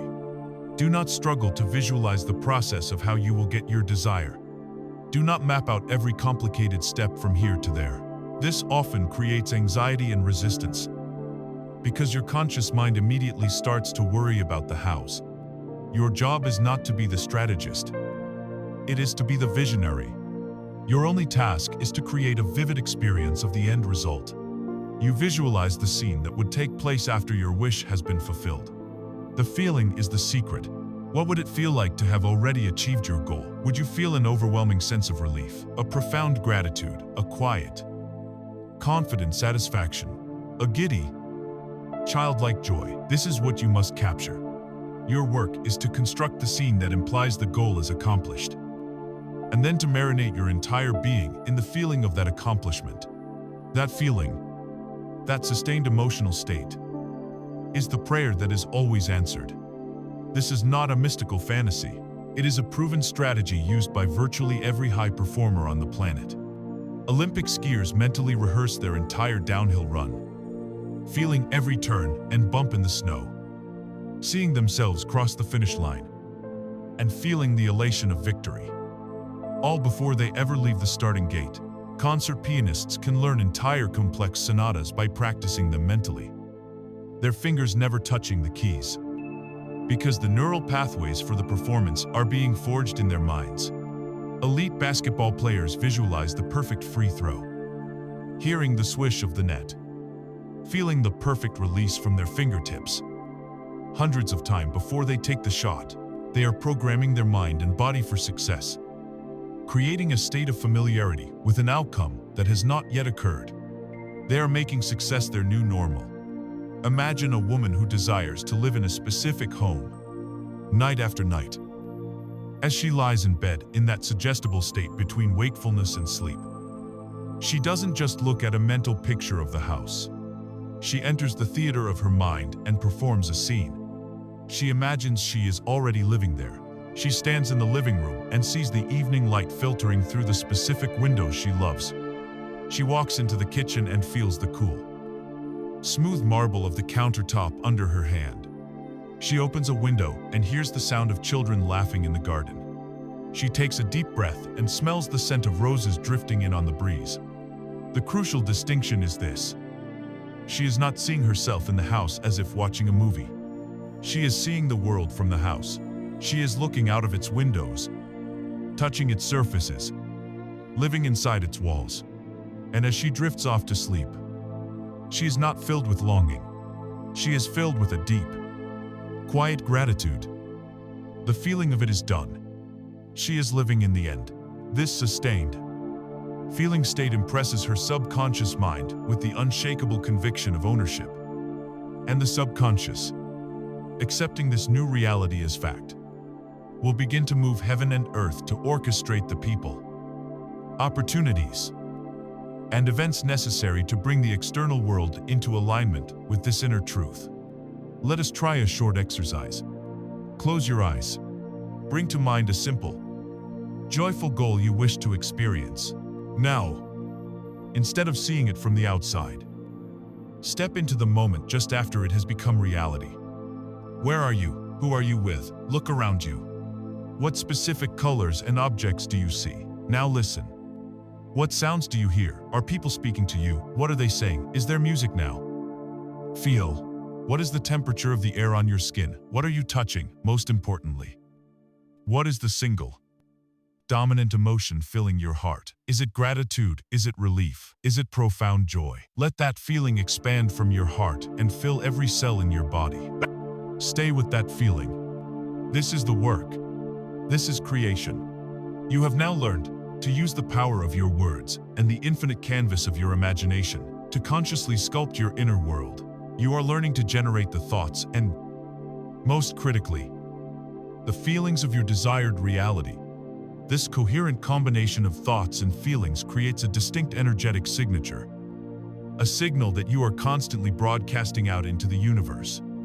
This signal, this personal broadcast, is often called your vibration. But what is that? Really, it is time to demystify this powerful concept and understand the symphony of your own being. Through the power of your words and the theater of your mind, you have learned to consciously generate the inner state of your desired reality. This state, this unique combination of your thoughts, your beliefs, and most importantly, your dominant feelings, is not just a psychological mood. It is a tangible, energetic force. It is the signal you are broadcasting into the universe every moment of every day. This signal is often called your vibration or your frequency. These words have become common, but they are often misunderstood, seen as mystical or unscientific.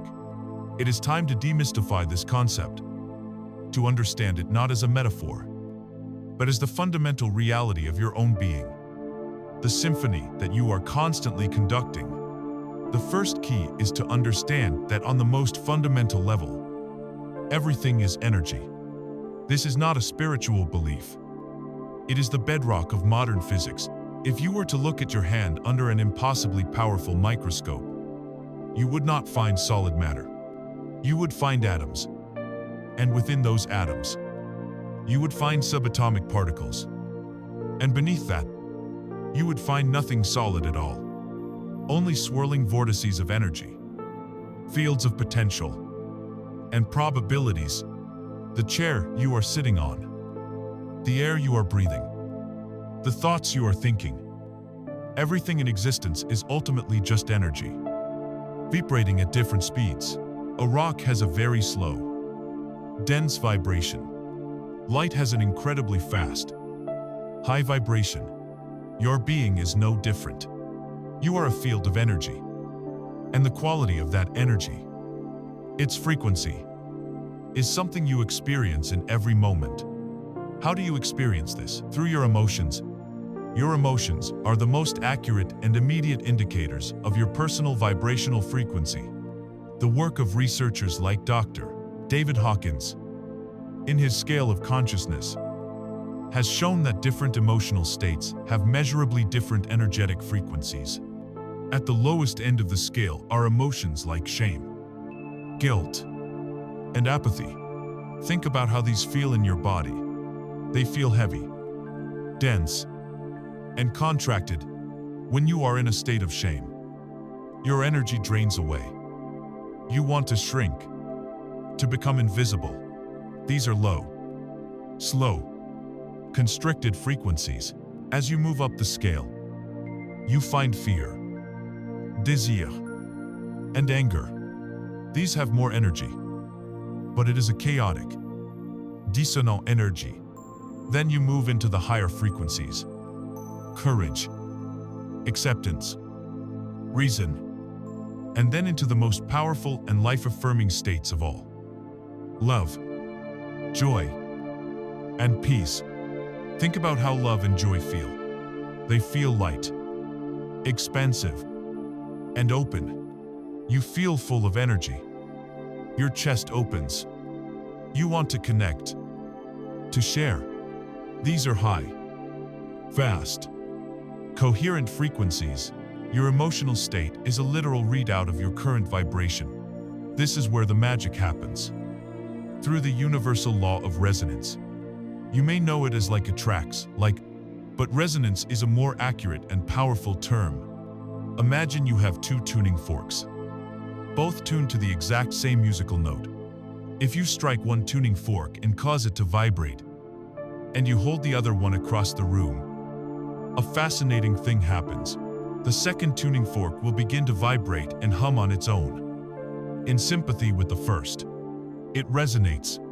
However, if you have a third tuning fork tuned to a different note, it will remain perfectly silent. No matter how hard you strike the first one, it is not on the same frequency, so it cannot resonate. Your life works in exactly the same way. Your dominant vibrational state, which is determined by your dominant emotional state, is the first tuning fork. The universe, which contains an infinite number of potential experiences, is the collection of all the other tuning forks. You do not attract what you want. You attract what you are. You resonate with people, situations, and outcomes that are a vibrational match to your inner state. If your being is consistently tuned to the frequency of frustration, you will find that your life delivers an endless stream of frustrating experiences that resonate with that feeling. If you are tuned to the frequency of anxiety, you will resonate with and perceive reasons to be anxious everywhere. This is not a punishment. It is simply the law of resonance. The universe cannot deliver an experience of joy and abundance to you if you are a tuning fork that is vibrating at the frequency of despair and lack. To change your experience of life, you must learn to consciously tune your own instrument. You must learn to raise your vibration. This is not about faking it or pretending you don't feel sad or angry. Those lower frequency emotions must be acknowledged and allowed to move through you, as we have discussed. But once they are processed, you have a choice. You can proactively engage in practices that elevate your energetic signature. The most powerful of these is gratitude, which instantly shifts your focus from what is missing to what is present. Spending time in nature tunes you to the high, coherent frequency of the earth. Listening to uplifting music, or moving your body through dance or exercise, can change your energetic state in minutes. Engaging in acts of creativity or simple acts of kindness moves you out of the contracted state of self-concern and into the expansive state of love and connection. Let's use one final analogy. Imagine your consciousness is a sophisticated radio receiver. The universe is a radio tower, broadcasting an infinite number of stations simultaneously. 24 hours a day, there is the abundance station, the joyful relationship station, and the perfect health station. But there is also the struggle station, the lonely station, and the bad luck station. All of these broadcasts are available to you right now, but you can only experience the station that you are tuned to. Your emotional state is the dial on your radio. If your dial is tuned to 98.7 on the dial, the frequency of fear, you cannot possibly hear the broadcast on 105. Woo! The frequency of love. You can sit in front of your radio and beg it to play a love song. You can get angry at it. You can try to logically argue with it. You can affirm that you want to hear love songs. But nothing will change until you consciously reach out and change the dial. Until you shift your own frequency. The work is not to change the universal broadcast. It is all there for you. The work is to become a master tuner of your own receiver. Everything we have discussed, from becoming the witness, to choosing a new story, to using incantations and visualization, are all powerful techniques for one single purpose: to help you consciously change your frequency. They are the methods by which you learn to turn the dial. You are a symphony of being, and you are both the conductor and the orchestra. You have the power to choose the music you will play, and of all the tools at your disposal, there is one that acts as a master key, a universal tuner that can shift your entire energetic signature more quickly and profoundly than any other. It is an ancient practice, a sacred state of being, that has the power to turn lack into more than enough, resistance into flow, and fear into love. It is the simple, world-altering alchemy of gratitude. We have spoken of frequencies and vibrations, of learning to tune the very instrument of your being to resonate with the reality you wish to experience. Of all the methods to achieve this, one stands alone in its power, its simplicity, and its immediacy. It is not a complex technique that requires years of study. It is a state of being that is available to you in this very moment. It is the master key that unlocks the doors to abundance and joy. It is the universal currency that is accepted in all realms of consciousness. It is the profound and life-altering alchemy of gratitude. We tend to think of gratitude as a polite response, a thank you for a gift received. But this is like thinking of the sun as a convenient reading lamp. True gratitude is not a reaction. It is a creative force. It is the most powerful vibrational state changer known to humankind. It is a form of spiritual judo, using the weight of a negative moment to flip it into a positive one. It is fundamentally impossible to feel fear and gratitude in the same instant. It is impossible to feel lack and gratitude simultaneously. It is impossible to feel the resentment of a victim and the expansive appreciation of a grateful heart at the same time. The moment you introduce a genuine thought of gratitude, it acts as a pattern interrupt, a universal solvent that dissolves the rigid structures of negativity, anxiety, and despair. It is the fastest, most direct path back to your center, back to a high and coherent frequency. This is not just a poetic idea. It is a biological fact. When you generate feelings of gratitude, your brain responds by releasing a cascade of feel-good neurotransmitters like dopamine and serotonin, literally changing your body's chemistry from a state of stress to a state of well-being. Furthermore, scientific research from institutions like the HeartMath Institute has shown that positive emotions like appreciation and gratitude have a profound effect on the rhythms of our heart. When you are stressed or frustrated, your heart rhythm pattern is chaotic and disordered. But when you feel gratitude, your heart rhythm becomes a smooth, coherent, sine wave pattern. This orderly signal from your heart synchronizes all the systems in your body, It lowers the stress hormone cortisol, boosts your immune system, and brings your brain into a state of clarity and high performance. A grateful heart creates a powerful, orderly, and magnetic electromagnetic field around you. You literally become a more coherent and powerful energetic being. Like any art, gratitude must be practiced. It is not enough to simply wait for big, amazing things to happen to feel it. The true alchemist learns to generate gratitude proactively, to make it a daily ritual of mental and spiritual hygiene. The most common practice is the gratitude journal. Each day, take a few moments to write down 3 to 5 things you are genuinely grateful for. At first, this may feel difficult, but this practice retrains your reticular activating system. It forces your brain to stop its habitual scanning for threats, problems, and deficiencies, and to start actively searching for blessings, for beauty, for things that are going right. You can also learn to microdose gratitude throughout your day. Find appreciation in the smallest, most mundane details of life. The warmth of the coffee cup in your hands, the incredible fact that you turned on a faucet and clean water came out, the feeling of the sun on your face, the intricate, miraculous technology of your own body, breathing for you, healing you, without any conscious effort.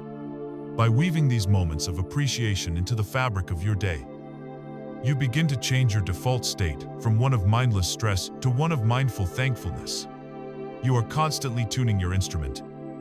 Moment by moment, consider the story of a man who had reached his lowest point. He had lost his job, was deep in debt, and felt a profound sense of loneliness and failure. His world was a bleak landscape defined entirely by what he lacked. A friend suggested he start a gratitude practice. The man scoffed.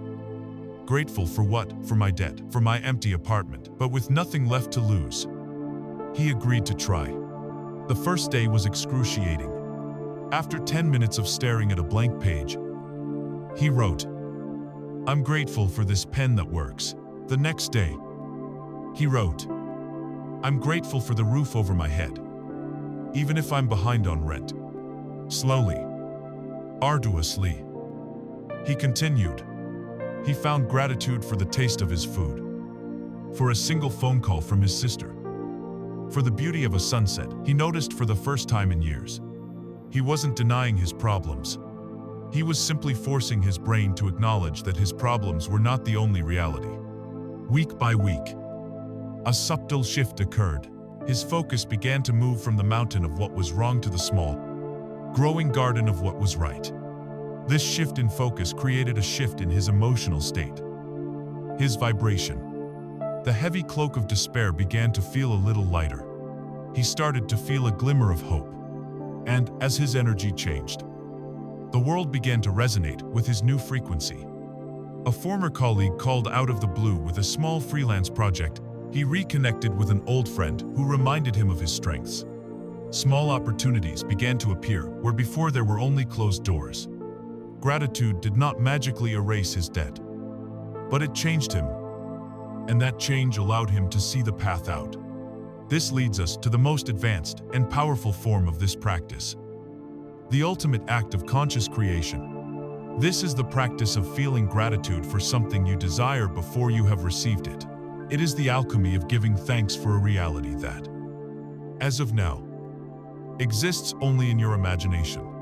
This is the culmination of all the tools we have discussed. You enter the theater of your mind and you visualize your wish fulfilled. You generate the feeling of its reality.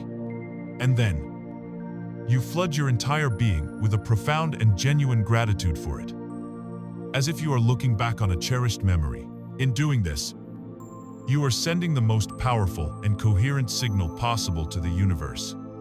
You are broadcasting the frequency not of wanting, but of having. It is the ultimate expression of faith, an unshakable trust in the creative power of the universe and of your own consciousness. You are so certain of the outcome that you are already thankful for it. This act collapses psychological time and impresses your subconscious mind with the absolute certainty of your success. When gratitude shifts from being something you do into being someone you are, your entire life transforms.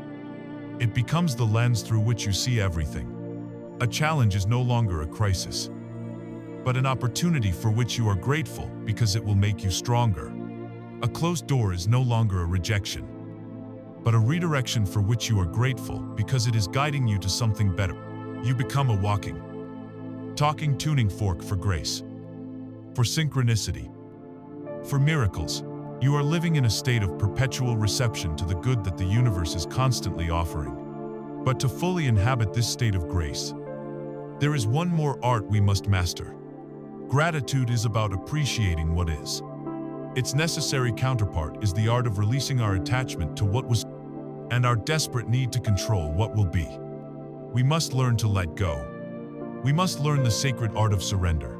You have learned to tune your being with the alchemy of gratitude, appreciating with your whole heart the blessings that are, and the blessings that are on their way. This practice opens you up to a state of grace. Now, we must learn the complementary art, the other wing of the bird that allows us to fly. It is the art of letting go. It is the practice of releasing our white-knuckled grip on life and trusting the current. It is the sacred and often misunderstood art of surrender. In our modern world, we are taught that control is strength. We are conditioned to believe that we must manage every outcome, manipulate every variable, and force our will upon the world to get what we want. This desperate need for control stems from a deep and primal fear. The fear that if we were to let go, even for a moment, everything would spiral into chaos. The great paradox of life is that this very act of forceful control is the source of our greatest suffering. The more we try to control life, the more resistance we create. The more we try to force an outcome, the more anxious and exhausted we become. Our tight grip doesn't secure our desire. It strangles them. It constricts the natural, intelligent, and benevolent flow of life. It is here that we must make the most important distinction of all. The difference between surrendering and giving up.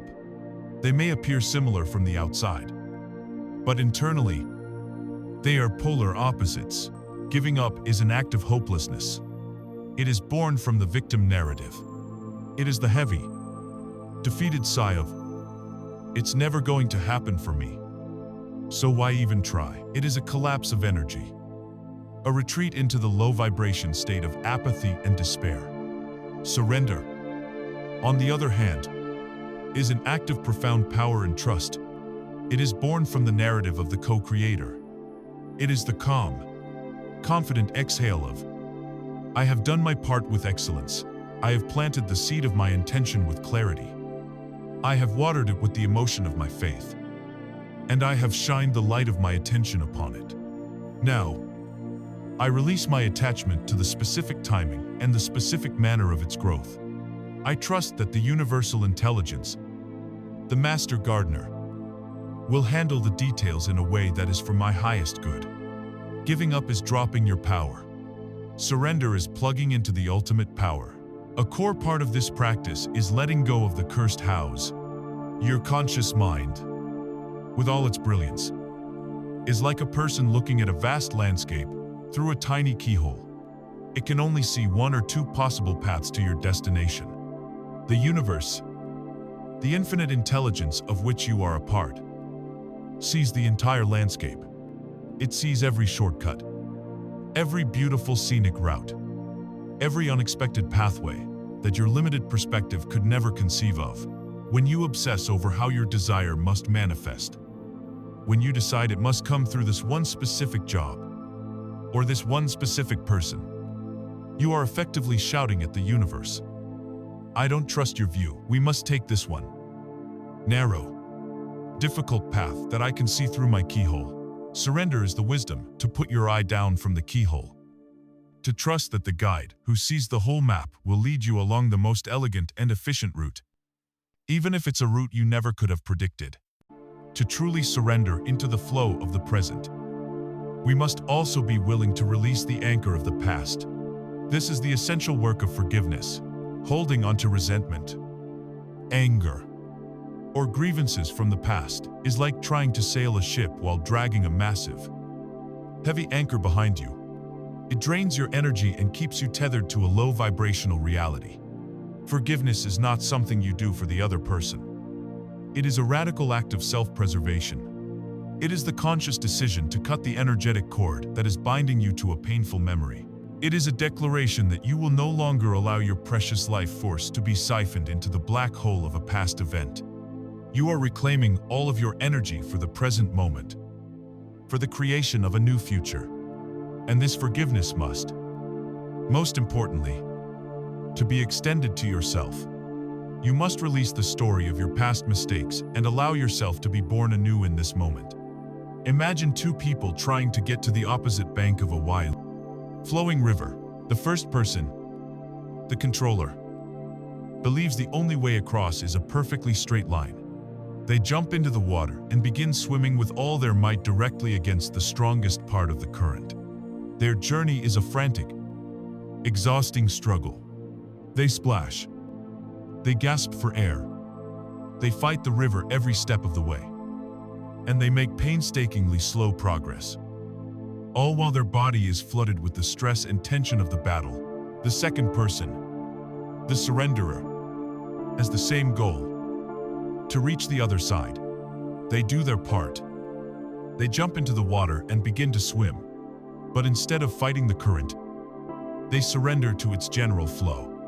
They angle their body towards the far bank, but they allow the river's energy to carry them. They work with the river, not against it. Their journey is one of relative ease and flow. They conserve their energy, and they arrive on the other side, perhaps at a slightly different spot than they originally intended. But they arrive with peace, and often, much faster than the one who chose to fight. The river is the flow of life. You can choose to fight it, or you can choose to surrender and let it carry you. So, how do you know when you are controlling versus surrendering? You listen to your body. You consult your emotional compass.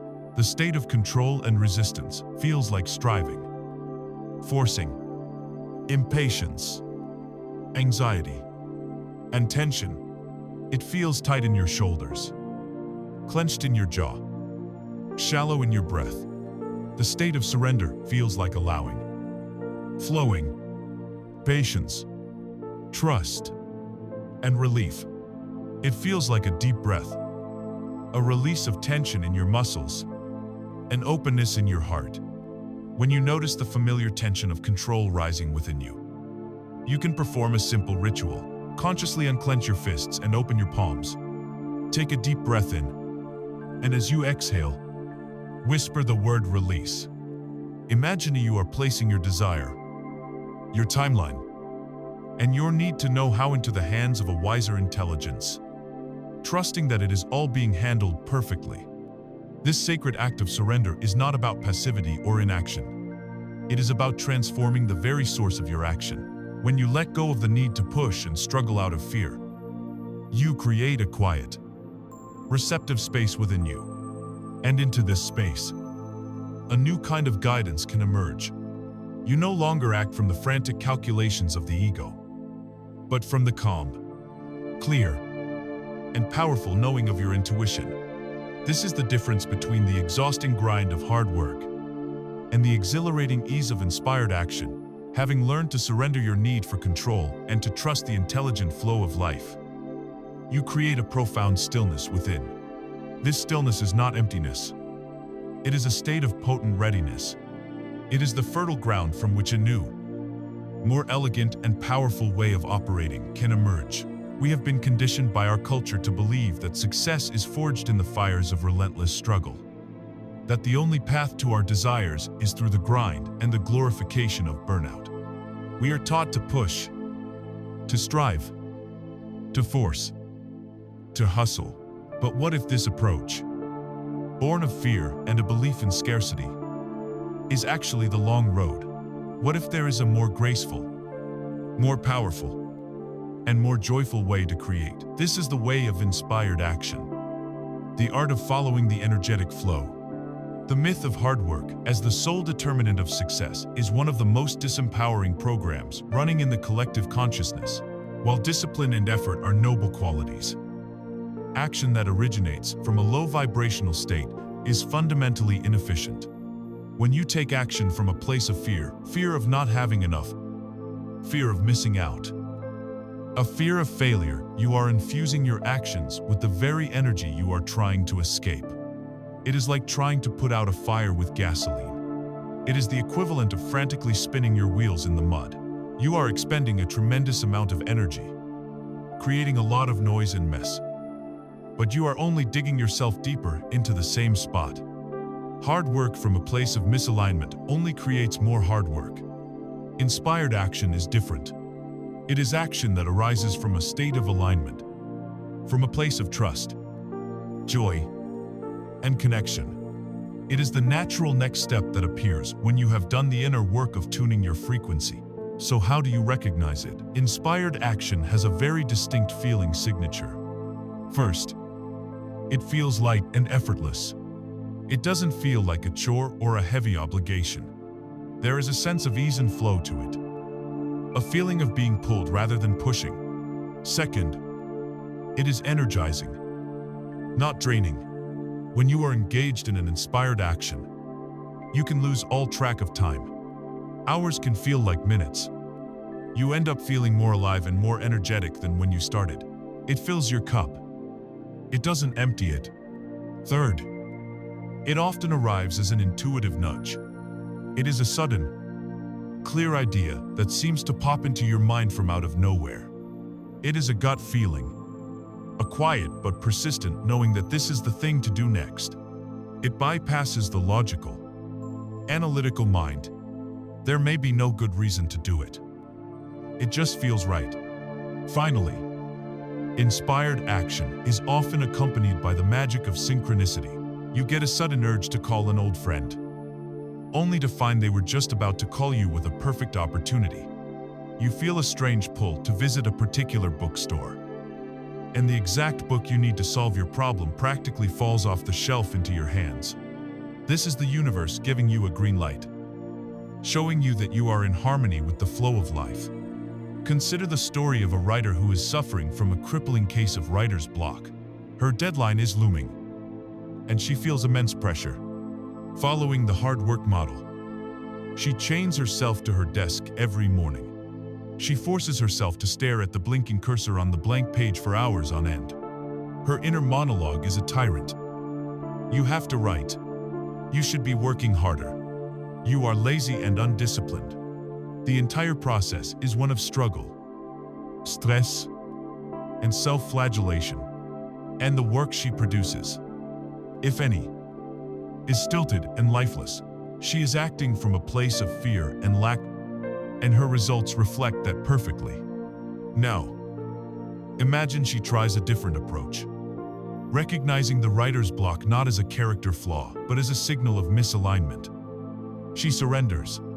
She steps away from the desk. She gives herself permission to not write. She sits quietly and gets an intuitive nudge, not to work harder, but to go for a walk in the woods. This action feels light and inviting as she walks, with no agenda other than to enjoy the fresh air. She is not thinking about her book. Her mind is quiet. She observes a bird meticulously weaving twigs to build a nest. She watches it for a long time, fascinated by its instinct and industry. This simple observation sparks a metaphor in her mind. That metaphor connects to a theme in her story, which unlocks a character's motivation. And suddenly, like a dam breaking, the entire solution to her plot problem downloads into her mind with breathtaking clarity and detail. She feels a surge of excitement and joy. She rushes home, not because she has to write, but because she is overflowing with a joyful, unstoppable desire to get these ideas down. The action is now effortless, energized, and immensely productive. This is the difference between forcing a result and allowing one to emerge. The key is to understand that inspired action is the result of your state of being, not the cause of it. Your primary work is not the action itself, but the cultivation of a state of alignment through practices like gratitude, visualization, and surrender. When you focus on feeling good first, on tuning your frequency, the right actions will reveal themselves to you naturally and joyfully. Furthermore, inspired action is not always a grand, life-altering leap. More often than not, it is the smallest, simplest, and most obvious next step. It is about following the trail of energetic breadcrumbs. You don't need to see the entire staircase. You only need to see the very next step. That next step might be to send one email. It might be to have one conversation. It might be to read one chapter of a book. It might be to tidy one corner of your room. Each small action, taken from a place of alignment, it builds momentum and reveals the next breadcrumb on the path. It is like driving a car at night. Your headlights may only illuminate the next 100 feet of road, but you can drive all the way across the country that way, trusting that as you move forward, more of the path will be revealed. To live this way is to learn to trust the quiet voice of your intuition over the loud, fearful voice of your ego. The more you honor these gentle nudges and act on them, the stronger and clearer that intuitive channel becomes. And as you begin to operate from this place of trust and flow, something miraculous begins to happen. Life ceases to feel like a one-sided monologue where you are shouting your desires into a void. It transforms into a living, breathing dialogue. You receive an intuitive idea. You take a small, inspired action, and the universe responds. It winks at you. It answers you with a sign, a strange coincidence, or a meaningful encounter. It begins to talk back. You realize you are in a conscious partnership, a dance with the divine intelligence of life itself. When you learn to live in a state of surrendered trust, acting on the gentle pull of inspiration rather than the frantic push of fear, something extraordinary begins to happen. Life ceases to be a monologue, where you are shouting your desires into a silent and indifferent world. It becomes a dialogue, a living, breathing conversation.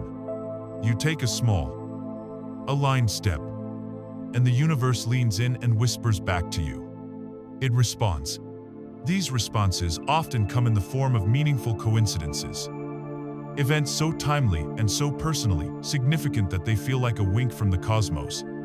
The great psychologist Carl Jung gave this phenomenon a name. He called it synchronicity. Synchronicity is not just a random coincidence. A coincidence is running into a friend in a city of millions.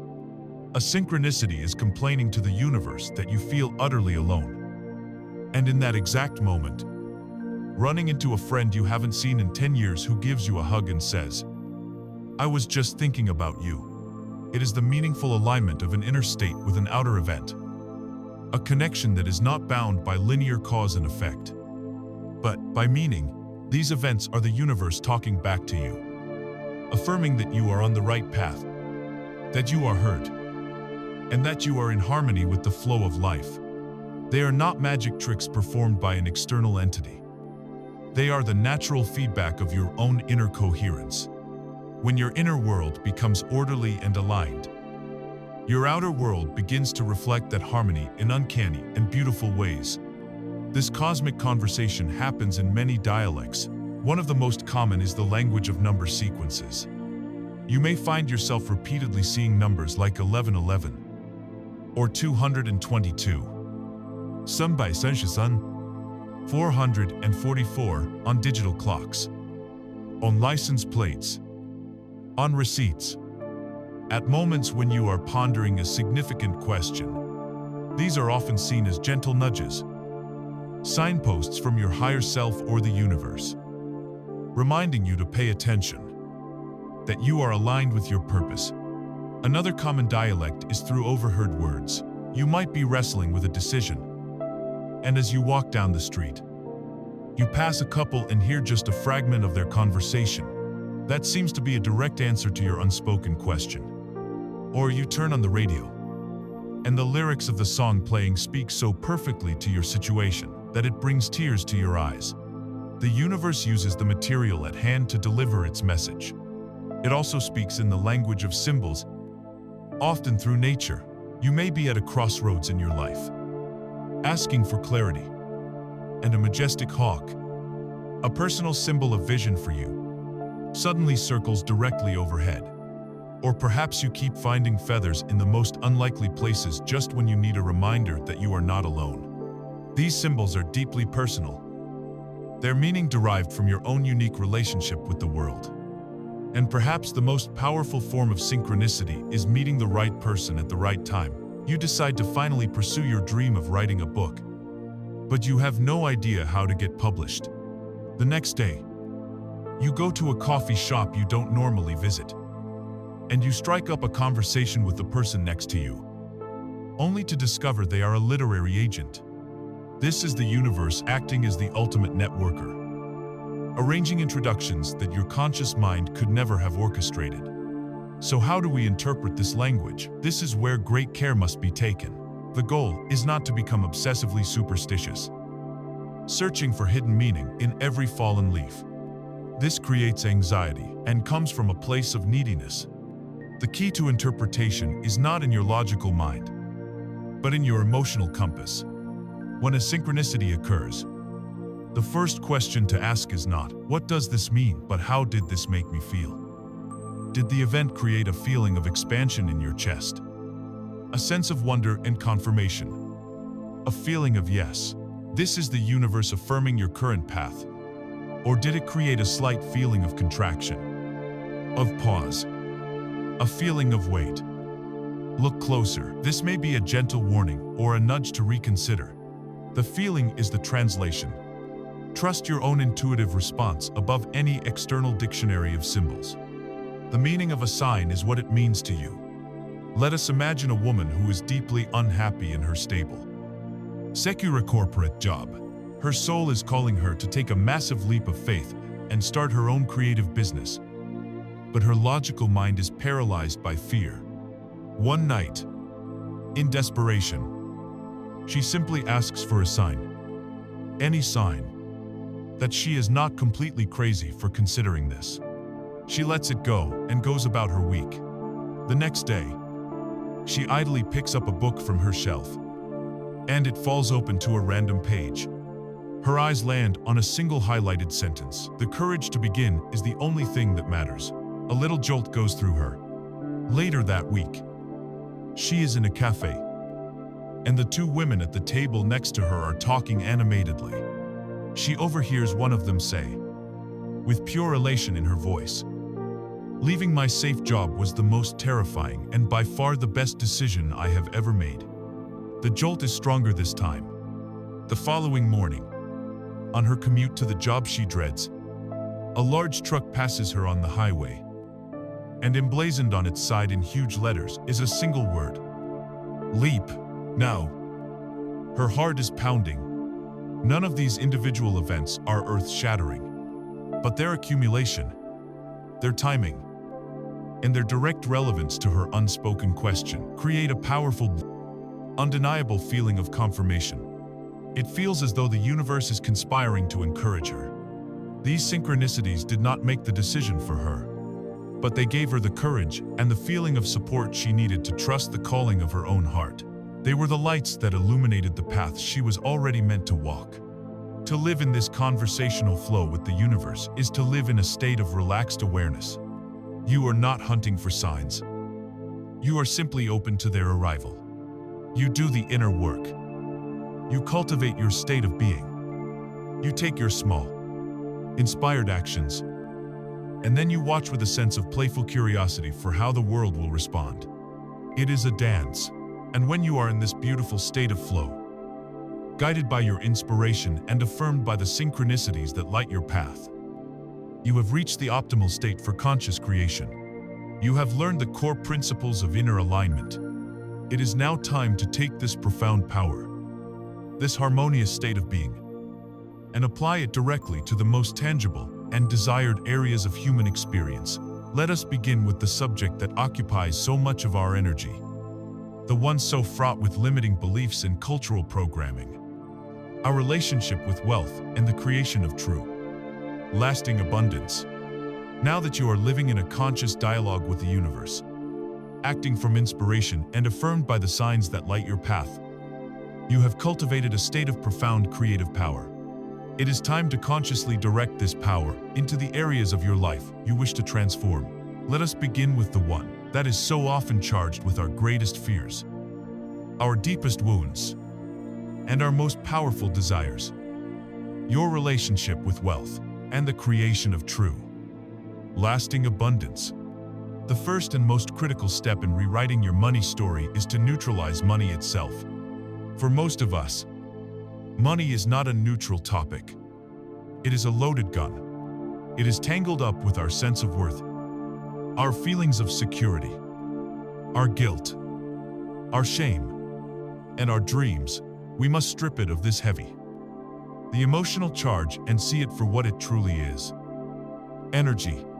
Money is nothing more than a neutral medium of exchange, a tool, and an amplifier. It is a current that flows. It is not good. It is not evil. It simply makes you more of what you already are. If you are a fearful and insecure person, a large amount of money will only give you more things to be fearful and insecure about. If you are a generous and loving person, money will amplify your capacity to give and to love. The work is not to chase money. The work is to heal your own inner state, so that, when the energy of money flows to you, it amplifies something beautiful. To begin this healing, you must first diagnose your existing wealth blueprint. You must uncover the invisible financial thermostat that your unconscious mind has set for you. This thermostat dictates the level of wealth that you feel is safe and right for you. And if you exceed it, and your unconscious will find a way to sabotage you and bring you back to your familiar set point. Ask yourself these questions with radical honesty. What were the exact phrases you heard about money as a child? Was it money doesn't grow on trees? We can't afford that. Or you have to work your fingers to the bone for every penny. Was money a source of joy and ease in your home? Or was it a source of secret, anxious arguments? Now look at your life. Is there a ceiling you consistently hit in your income or savings? Do you get a bonus only to have your car break down the next week? How do you feel when you have a surplus of money?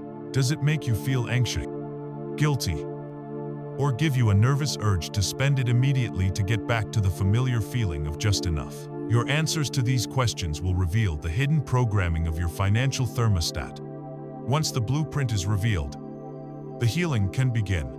This is a process of consciously releasing the old, painful programming and writing a new story. It starts with forgiveness. You must forgive your parents or caregivers for any limiting beliefs they passed down to you, understanding that they were simply running the programs they themselves had inherited. Then, you must forgive yourself for every past financial mistake you have ever made, every bad investment, every impulsive purchase, every missed opportunity. You did the best you could with the programming you had. This act of forgiveness releases the heavy, low-vibration energy of shame and guilt, which are anathema to the frequency of abundance. Now, you can begin to install new beliefs through powerful incantations. Instead of "I have to work hard for money," you install "I am a magnet for creative opportunities and financial flow." Instead of "I'm not good with money," you declare, "I am a brilliant and responsible steward of my wealth." Instead of feeling guilty for desiring more, you affirm, "Money is a beautiful energy that allows me to expand my joy, my generosity, and my positive impact on the world." To make this real, let us tell the story of a man with a leaky bucket money program. It seemed that no matter how much income he generated, his bucket of wealth would never fill up. If he got a raise, a new leak would spring in the form of an unexpected bill. He was stuck in a perpetual cycle of treading water. Through deep inquiry, he realized his father's favorite phrase had been, "As soon as you get a little ahead, life will always knock you back down." This was his core belief. He also uncovered a deep, subconscious guilt about earning more than his parents, who had struggled their whole lives. His success felt like a betrayal, His healing journey began with a conscious ritual of forgiving his father and verbally releasing that inherited belief. He then created a new incantation he repeated daily with feeling. I am a stable and ever-expanding container for wealth. It is safe for me to be prosperous. He started a gratitude practice, blessing every dollar that came into his life and every dollar that went out for a bill, seeing it as a joyful circulation of energy. And he began to donate a small percentage of his income, not out of obligation, but as a joyful declaration that he had more than enough to share. Over time, the leaks began to slow. He was able to build savings for the first time without a mysterious emergency draining it away. He had healed the belief that caused the leaks, so his container could finally begin to fill. This leads to the ultimate principle of attracting wealth. You cannot create abundance from a state of lack. You must learn to vibrate at the frequency of abundance before it fully manifests in your bank account. This is not about pretending you are a millionaire. It is about learning to feel wealthy now. You do this first by being profoundly grateful for the money you do have. Respect every dollar. Whether you have $10 or 10 million, treat it as a symbol of the universe's abundant support. Second, practice the circulation of energy through generosity. When you give, even a small amount, from a place of joy, you are sending a powerful signal that you believe in flow and that you trust more is on its way. Third, invest in yourself. Spending money on your own health, education, and growth is a declaration of self-worth. It tells the universe that you believe you are a good investment, and your future capacity to create value is limitless. Finally, you tune yourself to the abundance that is already all around you. You notice the richness of nature, the endless flow of creative ideas, the wealth of love in your life. You shift your entire being from focusing on what is missing to appreciating the overflowing abundance that is your birthright. This is the journey from a scarcity mindset to an abundance mindset. The scarcity mindset believes there is a limited pie, and you must fight and struggle for your small slice. The abundance mindset knows that you are a creator of value, and that the universe is infinitely abundant. There is no pie to be divided. There is only an infinite ocean of potential for you to draw from. But true wealth is more than just a number in a bank account. It is a richness of experience in all facets of your life. And the most precious treasures we can ever accumulate are not made of gold, but are forged in the human heart. Now that we have the blueprint for material abundance, let us apply these same powerful principles to manifest the deep, fulfilling, and magnetic connections we all crave. Having applied the principles of conscious creation to your financial world, you now understand that abundance is an inside-out game. It is not about chasing a resource, but about becoming an energetic match for it. Now, we turn this powerful lens to an area of life that brings us our deepest joy and our most profound challenges, the realm of the heart. We will now explore how to apply these same universal laws to cultivate a magnetic heart, one that effortlessly attracts and sustains deep, authentic, and soulful connections. The most fundamental law in the universe of relationships is this: your external world is a perfect mirror of your internal world. The relationship you have with any other person can only ever be a reflection of the relationship you have with yourself. You are constantly teaching people how to treat you by how you treat yourself. If you do not believe you are worthy of respect, you will unconsciously attract partners and friends who disrespect you, providing perfect feedback for your own inner belief. If you abandon your own needs and desires, you will attract people who expect you to abandon them. If you harbor a deep-seated belief that you are not truly lovable, you will attract relationships that prove this belief to be true. This is not a punishment. It is the universe, in its infinite compassion, holding up a mirror and showing you the parts of yourself that are calling out for your own love and attention. To find a great love, you must first be a great love to yourself. Many of us approach finding a partner like we are shopping from a catalog, armed with a superficial checklist created by our ego. He must be this tall. She must have this job. They must have this kind of car, or this type of education. This approach is destined for disappointment because it focuses on the outer form while ignoring the inner essence. The far more powerful path is to move beyond the checklist and focus on the feeling. How do you truly want to feel in a relationship? Take a moment to consider this. Do you want to feel safe, seen, deeply understood, cherished, playful, inspired, intellectually stimulated, spiritually connected? Create a list not of attributes, but of desired feelings. This becomes your new guidance system. By focusing on the emotional state you wish to experience, you begin to vibrate at that frequency, sending a clear and powerful signal to the universe that is based on essence, not on shallow appearances. With this feeling state as your goal, the work then becomes elegantly simple. You must become the person you wish to attract. This is the great secret of manifesting love. You must be the one to attract the one. If you desire a partner who is overflowing with confidence and self-assurance, you must first find and cultivate that unwavering confidence within yourself.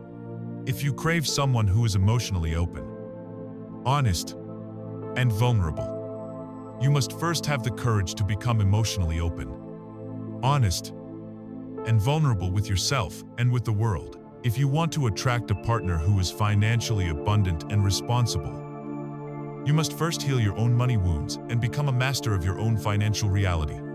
The universe does not match checklists. It matches energies. You are not hunting for your other half. You are working to become so whole within yourself that your vibrant wholeness is irresistibly magnetic to another who has done the same. This journey toward wholeness often involves healing our deepest and earliest patterns of connection. Our attachment wounds, formed in our first years of life. These unconscious programs dictate how we behave in intimate relationships. Many of us fall into an anxious attachment style, defined by a deep fear of abandonment. This leads to clinginess, a need for constant reassurance, and a tendency to lose ourselves in a relationship, a pattern that ironically often pushes partners away. Others fall into an avoidance style, defined by a fear of being engulfed or losing our independence. This leads us to create distance, to shut down emotionally when someone gets too close, a pattern that starves a relationship of the intimacy it needs to survive. Both of these patterns are attempts by our inner child to protect us from re-experiencing an old wound. The path to healing is to become the loving parent to your own inner child. It is the adult you. Today, giving yourself the security, validation, and unconditional love that you may not have received. When you know, deep in your bones, that you will never abandon yourself, your frantic fear of being abandoned by others begins to dissolve. You can then enter a relationship not as a needy child, but as a whole and loving adult. Let us tell the story of a woman we'll call Sarah. For years, Sarah's life was defined by her search for the one. Her core belief was, I will finally be happy when I find my soulmate. She felt like half of a person, looking for someone else to complete her. This feeling of inner lack led her to date frantically, to lower her standards out of a desperate fear of being alone, and to enter into codependent relationships where she would try to fix her partner in the hopes that they would then fix her. Each relationship ended in the same painful disappointment, reinforcing her belief that she was somehow broken. Finally, after a particularly devastating breakup, she gave up. But this was not the giving up of hopelessness. It was the surrender of her old strategy.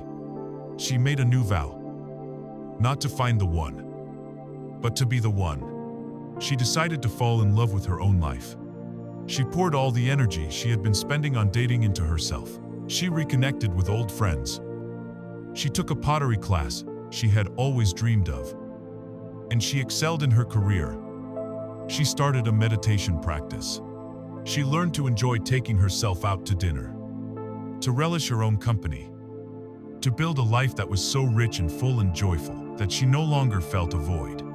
She had become a whole person. And then, one ordinary Tuesday, just when she was no longer looking, when she was genuinely, deeply happy on her own, a wonderful, healthy, and whole man entered her life. Effortlessly and unexpectedly. The universe had not brought her a missing half. It had matched her own newfound wholeness with an equal. This is the state of the magnetic heart. It is a heart that is not needy, but full. It is a heart that is so filled with its own self-generated love, compassion, and joy that it naturally overflows, drawing to it people and experiences that resonate with that same beautiful, coherent energy. You cease to be a hunter, desperately searching for love, and you become a lighthouse, shining so brightly that the right ships are naturally guided to your shore. This state of emotional wholeness and loving connection does not just transform your relationships. It has a profound and direct impact on your physical vessel. The stress of conflict and the joy of love are not just abstract concepts. They are biochemical realities that your body responds to every single second. Our physical health is a sensitive barometer, constantly reflecting the quality of our inner state and our outer connections. It is time now to explore this intimate, powerful link between our mind, our heart, and our physical well-being. Having explored the magnetic power of the heart to shape our relationships, we now turn our attention to the physical vessel that carries us through this life. Your body is not a machine that you inhabit, separate from your mind and emotions. It is not an enemy that betrays you with age or illness. Your body is a deeply intelligent, sensitive, and responsive organism. It is a living barometer, constantly and accurately reflecting the quality of your inner world. It is the physical manifestation of your consciousness, the stage upon which your beliefs, your stresses, and your joys are played out in the language of biology. There is a profound truth that modern science is only now beginning to fully embrace. The body keeps the score. Every thought you think and every emotion you feel is a chemical reality that your body responds to. Feelings of love, joy, and gratitude release a cascade of healing, life-affirming hormones and neurotransmitters. Feelings of fear, resentment, and chronic stress, on the other hand, flood your body with degenerative stress hormones like cortisol, which over time can suppress your immune system, create inflammation, and contribute to virtually every known disease. More than that, your body is the physical subconscious mind. It stores the energy of unresolved traumas and repressed emotions. That chronic pain in your back might literally be the physical weight of a financial burden you have been carrying for years. A recurring sore throat may be the somatic expression of a lifetime of unspoken truths and swallowed words.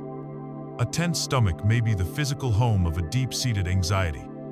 Your body is always talking to you. The question is whether you are listening. If you doubt the mind's power to influence the body, you need only look at the most documented and scientifically validated proof we have: the placebo effect.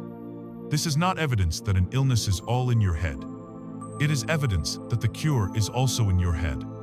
The placebo effect is the astonishing phenomenon where a patient, given a simple sugar pill but told it is a powerful new drug, will experience real, measurable physiological healing, their body responding to the belief, the meaning, and the expectation of healing, will begin to produce its own natural painkillers, reduce inflammation, and trigger a genuine restorative response. The mind, convinced of a cure, becomes the master chemist, and the body becomes the obedient pharmacy, manufacturing the precise drugs needed to get well. The opposite is also true. In the nocebo effect, where a negative belief can create a negative physical symptom, this is the ultimate proof that your state of consciousness is a primary determinant of your physical health. To access this inner pharmacy, we must stop treating our body as an adversary and begin to cultivate a respectful dialogue with it. We must learn to listen to its somatic intelligence. When you experience a physical symptom, whether it is a headache, an ache, or dis-ease, your instinct may be to fight it, to numb it, to curse it. I invite you to try a different approach. Find a quiet moment, Bring your awareness to the area of discomfort. Instead of resisting the sensation, bring a gentle, loving curiosity to it. Breathe into it. Then, begin a silent dialogue. Ask the symptom, what is your message for me? What emotion are you holding for me right now? What part of my life is out of alignment? If you had a voice, what would you want to say? This is not a logical exercise. You are listening for a feeling, an image, a whispered intuitive knowing. By treating the symptom as a messenger rather than an enemy, you open the door to understanding its root cause, which is often emotional or psychological. Just as we can speak to the body, we can also direct it through the power of focused imagination. If your brain cannot distinguish between a real and a vividly imagined event, we can use this to create a blueprint for healing. This is the art of visualization for health. Take the story of a man we'll call Mark, who suffered a severe spinal injury and was told by his doctors that his chances of walking normally again were slim to none. Initially, Mark was plunged into a state of fear and victimhood, accepting the diagnosis as his life sentence. His body was flooded with the chemistry of stress, which inhibits healing. But then, he decided to reject the verdict and become the master of his own reality. Every single day, for hours, he would lie in his bed and enter the theater of his mind. He would visualize his spine with intense clarity, seeing the vertebrae realigning, the damaged tissues mending, the inflammation subsiding, and a golden, healing light flooding the area. But he did more than that. He did not just focus on the problem. He focused on the future. He generated the powerful, elevated emotions of his wish fulfilled. He didn't just see himself walking. He felt the profound joy of running on a beach with the wind in his hair. He heard the sound of his own laughter as he picked up his child for a hug. He marinated his being in the feelings of gratitude, freedom, and wholeness.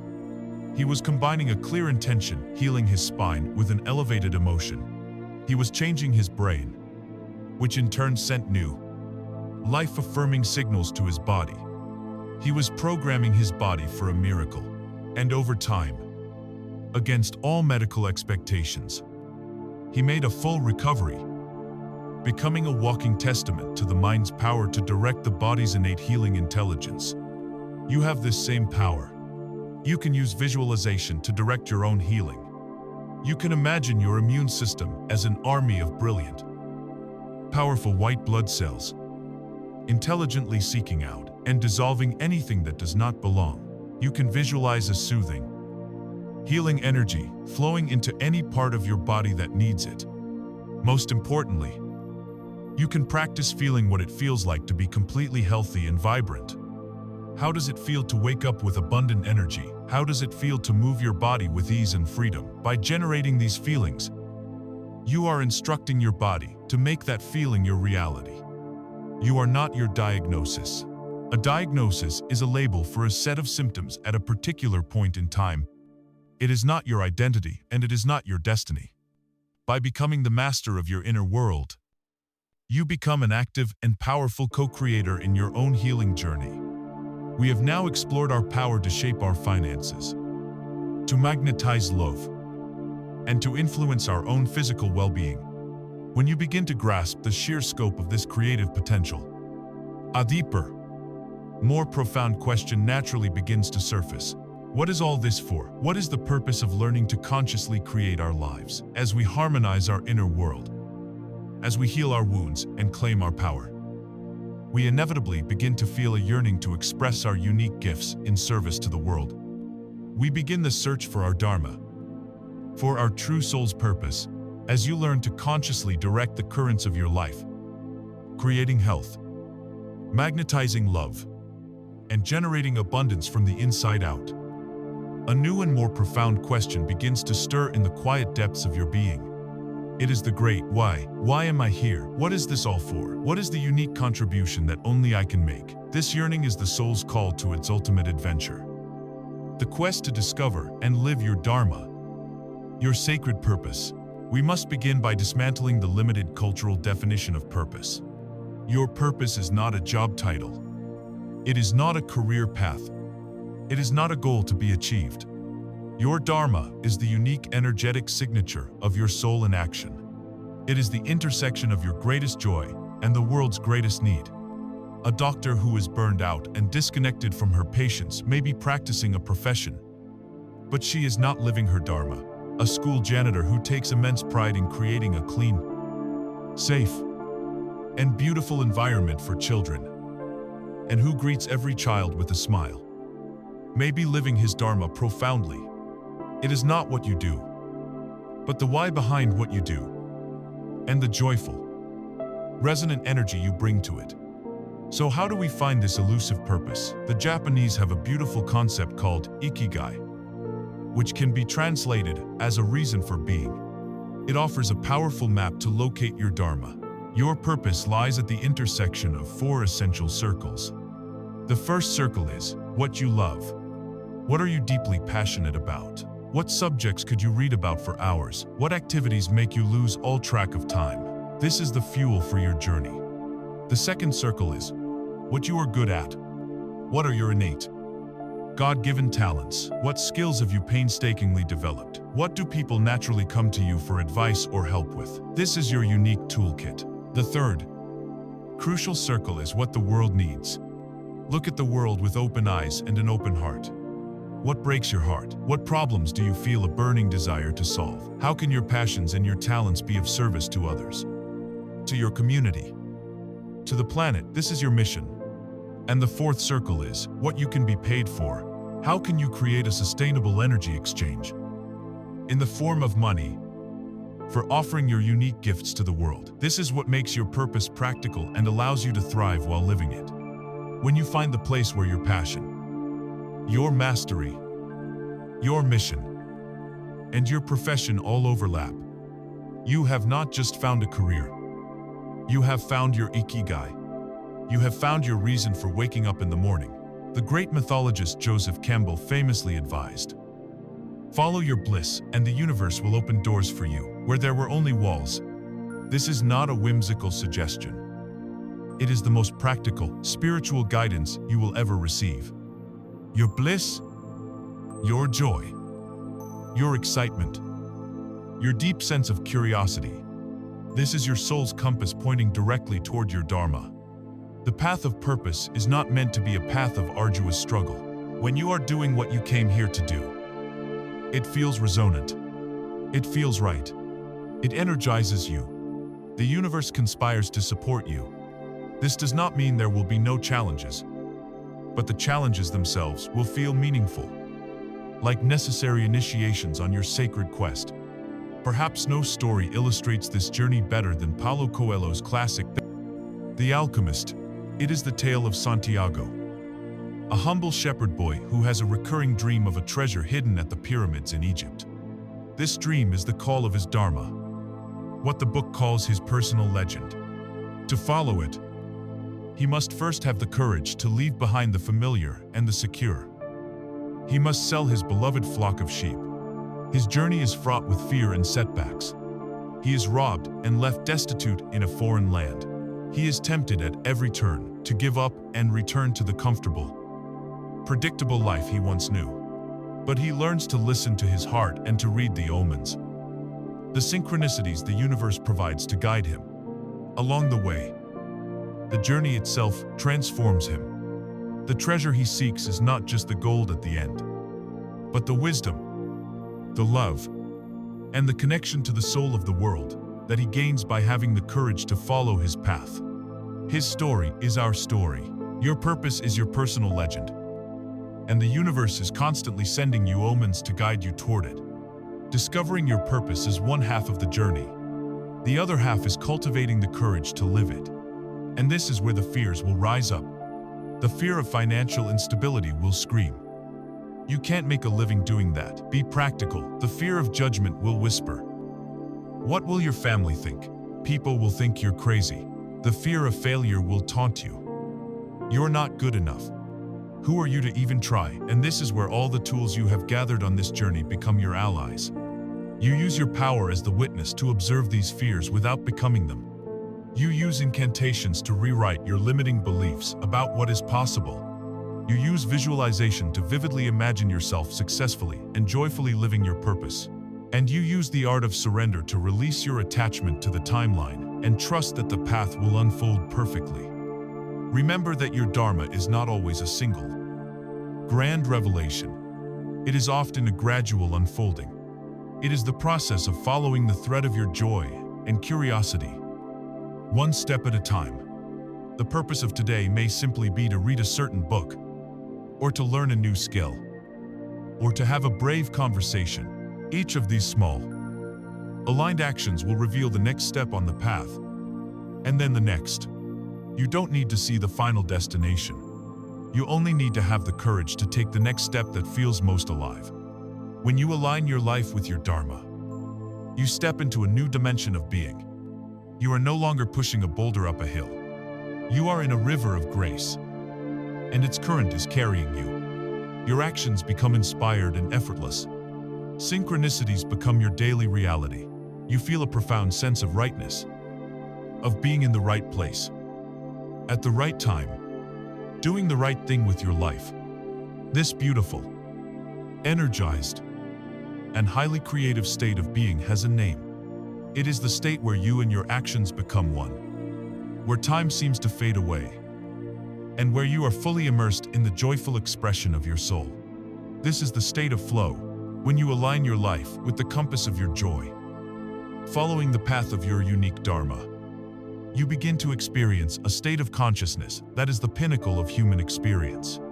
It is a state revered by top athletes, master musicians, brilliant scientists, and spiritual mystics alike. It is a space where doing and being become one, where effort dissolves into grace, and where you are so completely absorbed in the present moment that everything else simply fades away. This is the state of flow, and it is the natural consequence of living in effortless alignment with your soul. Flow is that magical experience of being in the zone. It is characterized by several distinct qualities. First, there is a complete immersion in the activity at hand.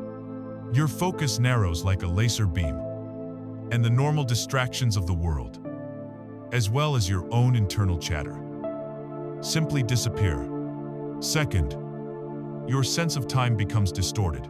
Hours can pass by in what feels like mere minutes, or in moments of high-speed action. Time can seem to slow down, giving you a sense of preternatural clarity. Third, and perhaps most profoundly, your sense of self, your ego, dissolves. The inner critic, the voice of doubt and self-consciousness, goes silent. There is no more room for worrying about what others think or whether you are good enough.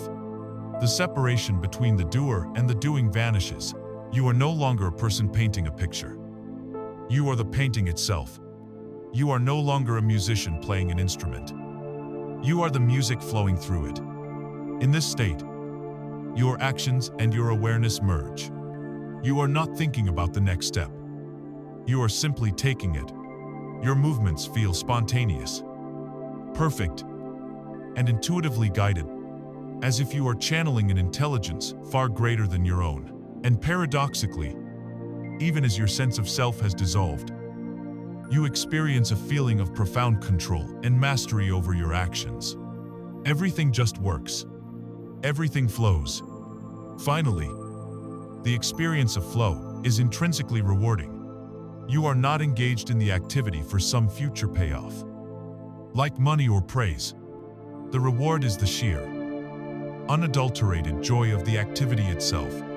This is the state where your work becomes your play. We often associate flow with extraordinary feats. The rock climber scaling a cliff face with effortless grace. The jazz pianist lost in a whirlwind of improvisation. But flow is a universal human potential, accessible to anyone in any activity where there is a deep engagement. A gardener can enter a state of flow while tending to their plants, feeling a deep connection to the earth and the cycle of life. A computer programmer can find it while writing a beautifully elegant piece of code, the logic unfolding before them with perfect clarity. A chef can experience it while artfully combining ingredients to create a new dish. Their sense is fully alive. A parent can experience it while being completely and joyfully immersed in building a sandcastle with their child. The outside world, and all its worries, ceasing to exist. Flow is not dependent on the grandeur of the task, but on the depth of your presence within it. So how do we cultivate more of this optimal state in our lives? Researchers who have studied flow for decades have identified 3 key conditions that make it more likely to occur. First, you must have clear goals. You need to know what you are trying to accomplish, even if the goal is short-term, like completing 1 paragraph of an essay or weeding 1 section of a garden. Clarity of intention focuses the mind. Second, there must be immediate feedback. You need to be able to see the results of your actions in real time. The rock climber knows instantly if their handhold is secure. The musician immediately hears whether the note they played is in tune. This feedback loop allows for constant, intuitive adjustment and keeps you locked into the present moment. The third and most crucial condition is a perfect balance between the level of challenge and your level of skill. If the task is too easy for your skill level, you will become bored and your mind will wander. If the task is far too difficult, you will become anxious and overwhelmed. Flow happens in that golden channel, where the task is just challenging enough to require your full concentration, stretching your existing skills to their limit. It pushes you just beyond your comfort zone, but not so far as to induce a state of fear. It is in this perfect stretch that growth, mastery, and the joy of flow are found. Let us imagine a ceramic artist sitting at her potter's wheel. As she begins, her mind might be filled with the chatter of the ego. Will this piece be good enough to sell? What will people think of it? I hope I don't mess this up. But as she places the lump of wet clay on the wheel and begins the process of centering it, her focus narrows. The worries begin to fade. The only thing that exists is the feeling of the clay spinning beneath her hands. As she starts to pull up the walls of the pot, she enters a state of flow. There is no longer an artist and a lump of clay. They have merged. Her hands seem to know exactly how much pressure to apply. Moving with a wisdom that is deeper than conscious thought, time dissolves.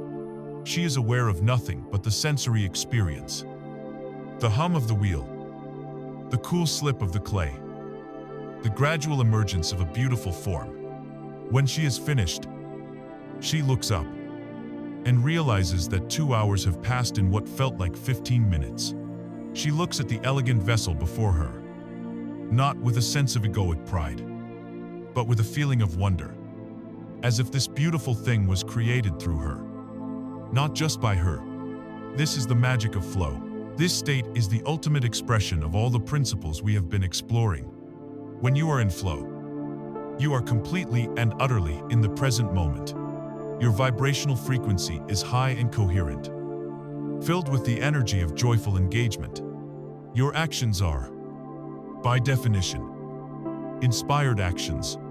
The inner critic is silent, and you are acting from a place of deep, intuitive wisdom. It is the peak state of conscious creation, to design a life that is aligned with your Dharma. Then, is to consciously design a life that allows for the maximum amount of flow. It is to choose the work, the hobbies, and the relationships that consistently challenge you and bring you into this optimal state of being. When you learn to live from this state, the very fabric of your reality begins to shift.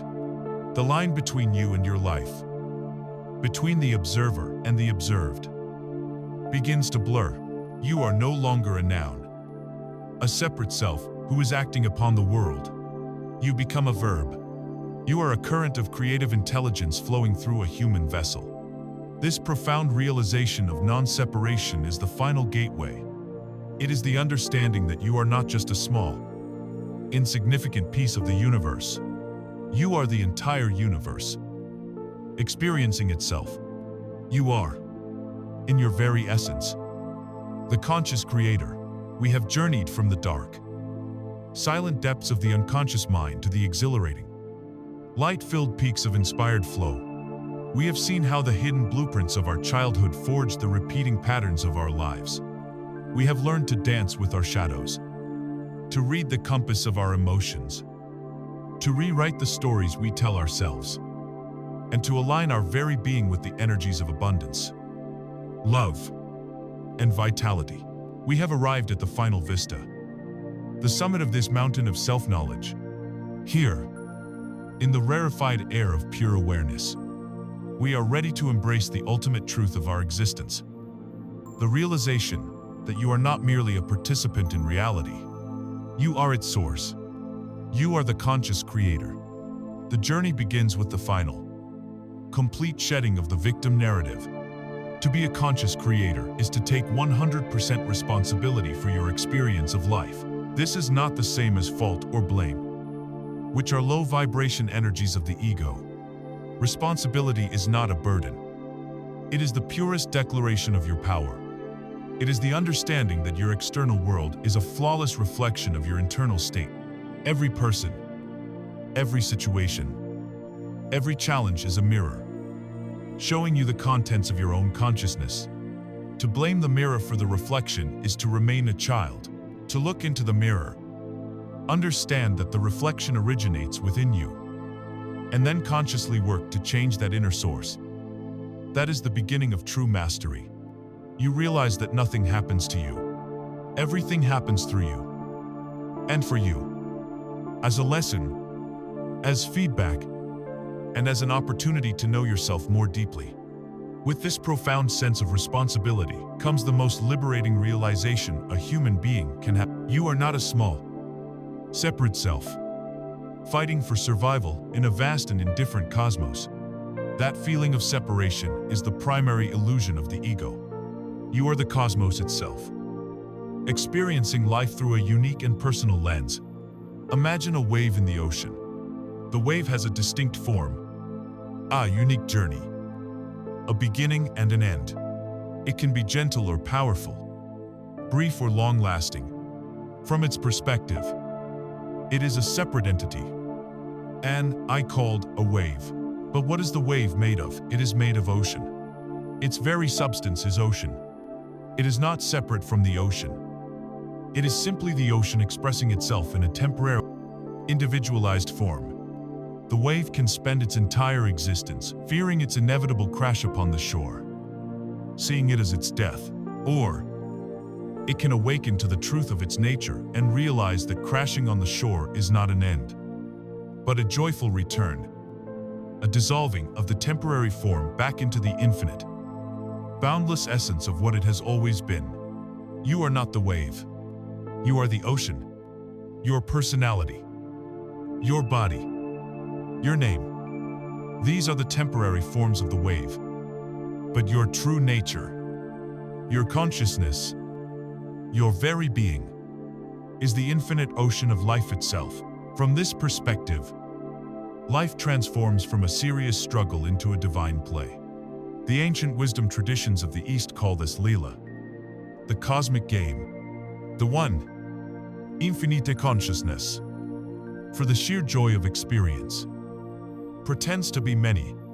It puts on the masks of you, and me, and every other being, to experience the drama of love and loss, of struggle and triumph, of forgetting and remembering its own nature. The challenges and difficulties of your life are not punishments. They are plot points in the divine play, designed to make the story more interesting, designed to push your character to discover its hidden strengths. When you see your life as a sacred game, you can begin to play it with a newfound lightness and curiosity. You can experiment with your character. You can choose new plot lines. You can face the villains of your story not with fear, but with the understanding that they are simply other actors, playing their roles perfectly to help you awaken to your own heroic nature. You start to see the perfection in the entire grand, cosmic design. And so, the journey comes full circle. We began with the image of a magnificent ship. Your life, drifting aimlessly because its captain, your conscious mind, was asleep, ruled by the invisible currents of the unconscious. The first step of your journey was to awaken the captain, to bring the light of awareness into the darkness of your own programming. Then, the awakened captain learned to read the map of his own heart and the compass of his emotions. He learned to chart a new course, using the tools of visualization and incantation. He learned to work with the winds and the currents, surrendering to the flow of inspired action. But here, at the summit of understanding, the final awakening occurs. The captain looks out from the bridge of the ship and realizes something astonishing. He is not just the captain. He is the ship itself, the very vessel of his experience. He is the wind that fills the sails, the creative intention that propels him forward. And in the final, breathtaking moment of enlightenment, he looks down at the water and realizes he is the entire, infinite ocean upon which he travels. The separation dissolves. The captain, the ship, the wind, and the sea are all one and the same. This is the state of the conscious creator. This is who you truly are. You are not a human being who is having an occasional spiritual experience. You are an infinite spiritual being who is having a temporary, beautiful, and challenging human experience. The same power that ignites the stars and spins the galaxies is the very same power that beats your heart and thinks your thoughts. You did not come here merely to survive reality, to navigate it, or to cope with it. You came here with a sacred purpose, to be a deliberate creator of it. You are the artist, and your life is your masterpiece. The unconscious ruled you until you knew it, and now that you know, your real life, the life you came here to live, is just beginning. We have traveled far together on this journey into the inner cosmos. We began with the image of a ship adrift, its sleeping captain unaware of the invisible currents of the unconscious mind that were directing its fate. We descended into the archives of the self, discovering the hidden blueprints of belief forged in the hypnotic trance of childhood. We learned to dance with our own shadow, to reclaim the power we had projected onto others, and to finally listen to the wise, truthful language of our emotional compass. From there, we rose from the role of the passive observer to the active creator. We learned to rewrite the limiting stories of our past, to use our words as incantations and our imagination as the very workshop of reality.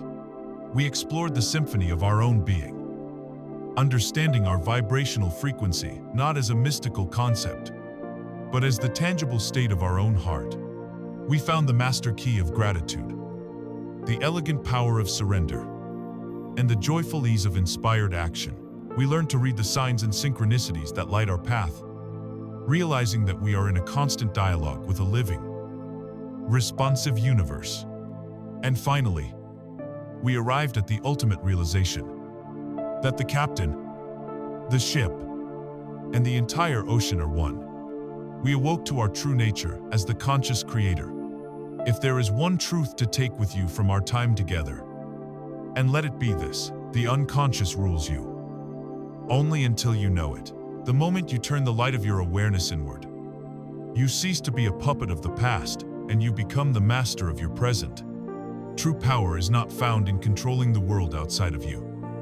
It is found in the gentle and courageous mastery of the world within you. Joy, peace, and abundance are not destinations you must struggle to reach. They are states of being you can choose to inhabit. Right here, right now. By tuning the instrument of your own consciousness, consider this audiobook not as a destination, but as a map. You now hold the map to your own inner world. The journey from here is yours to take. Do not feel overwhelmed by the need to do everything at once. The greatest journeys begin with a simple step. Choose one practice that resonated with you. Perhaps it is to start a gratitude journal tonight. Perhaps it is to simply sit for 2 minutes and watch your thoughts as the conscious observer. Perhaps it is to question one single limiting belief that has held you captive. Begin there. Be gentle. Be curious. And be patient with yourself. This is a lifelong unfolding, a sacred return to the magnificent being you have always been. The work is not to become someone new, but to courageously strip away all the programs and stories that have hidden the truth of your own splendor from you. You are a divine being, a piece of the cosmos that has woken up to itself. You are infinitely powerful, endlessly creative, and deeply, unconditionally loved. The captain is awake. The seas are yours to explore. Your great life awaits.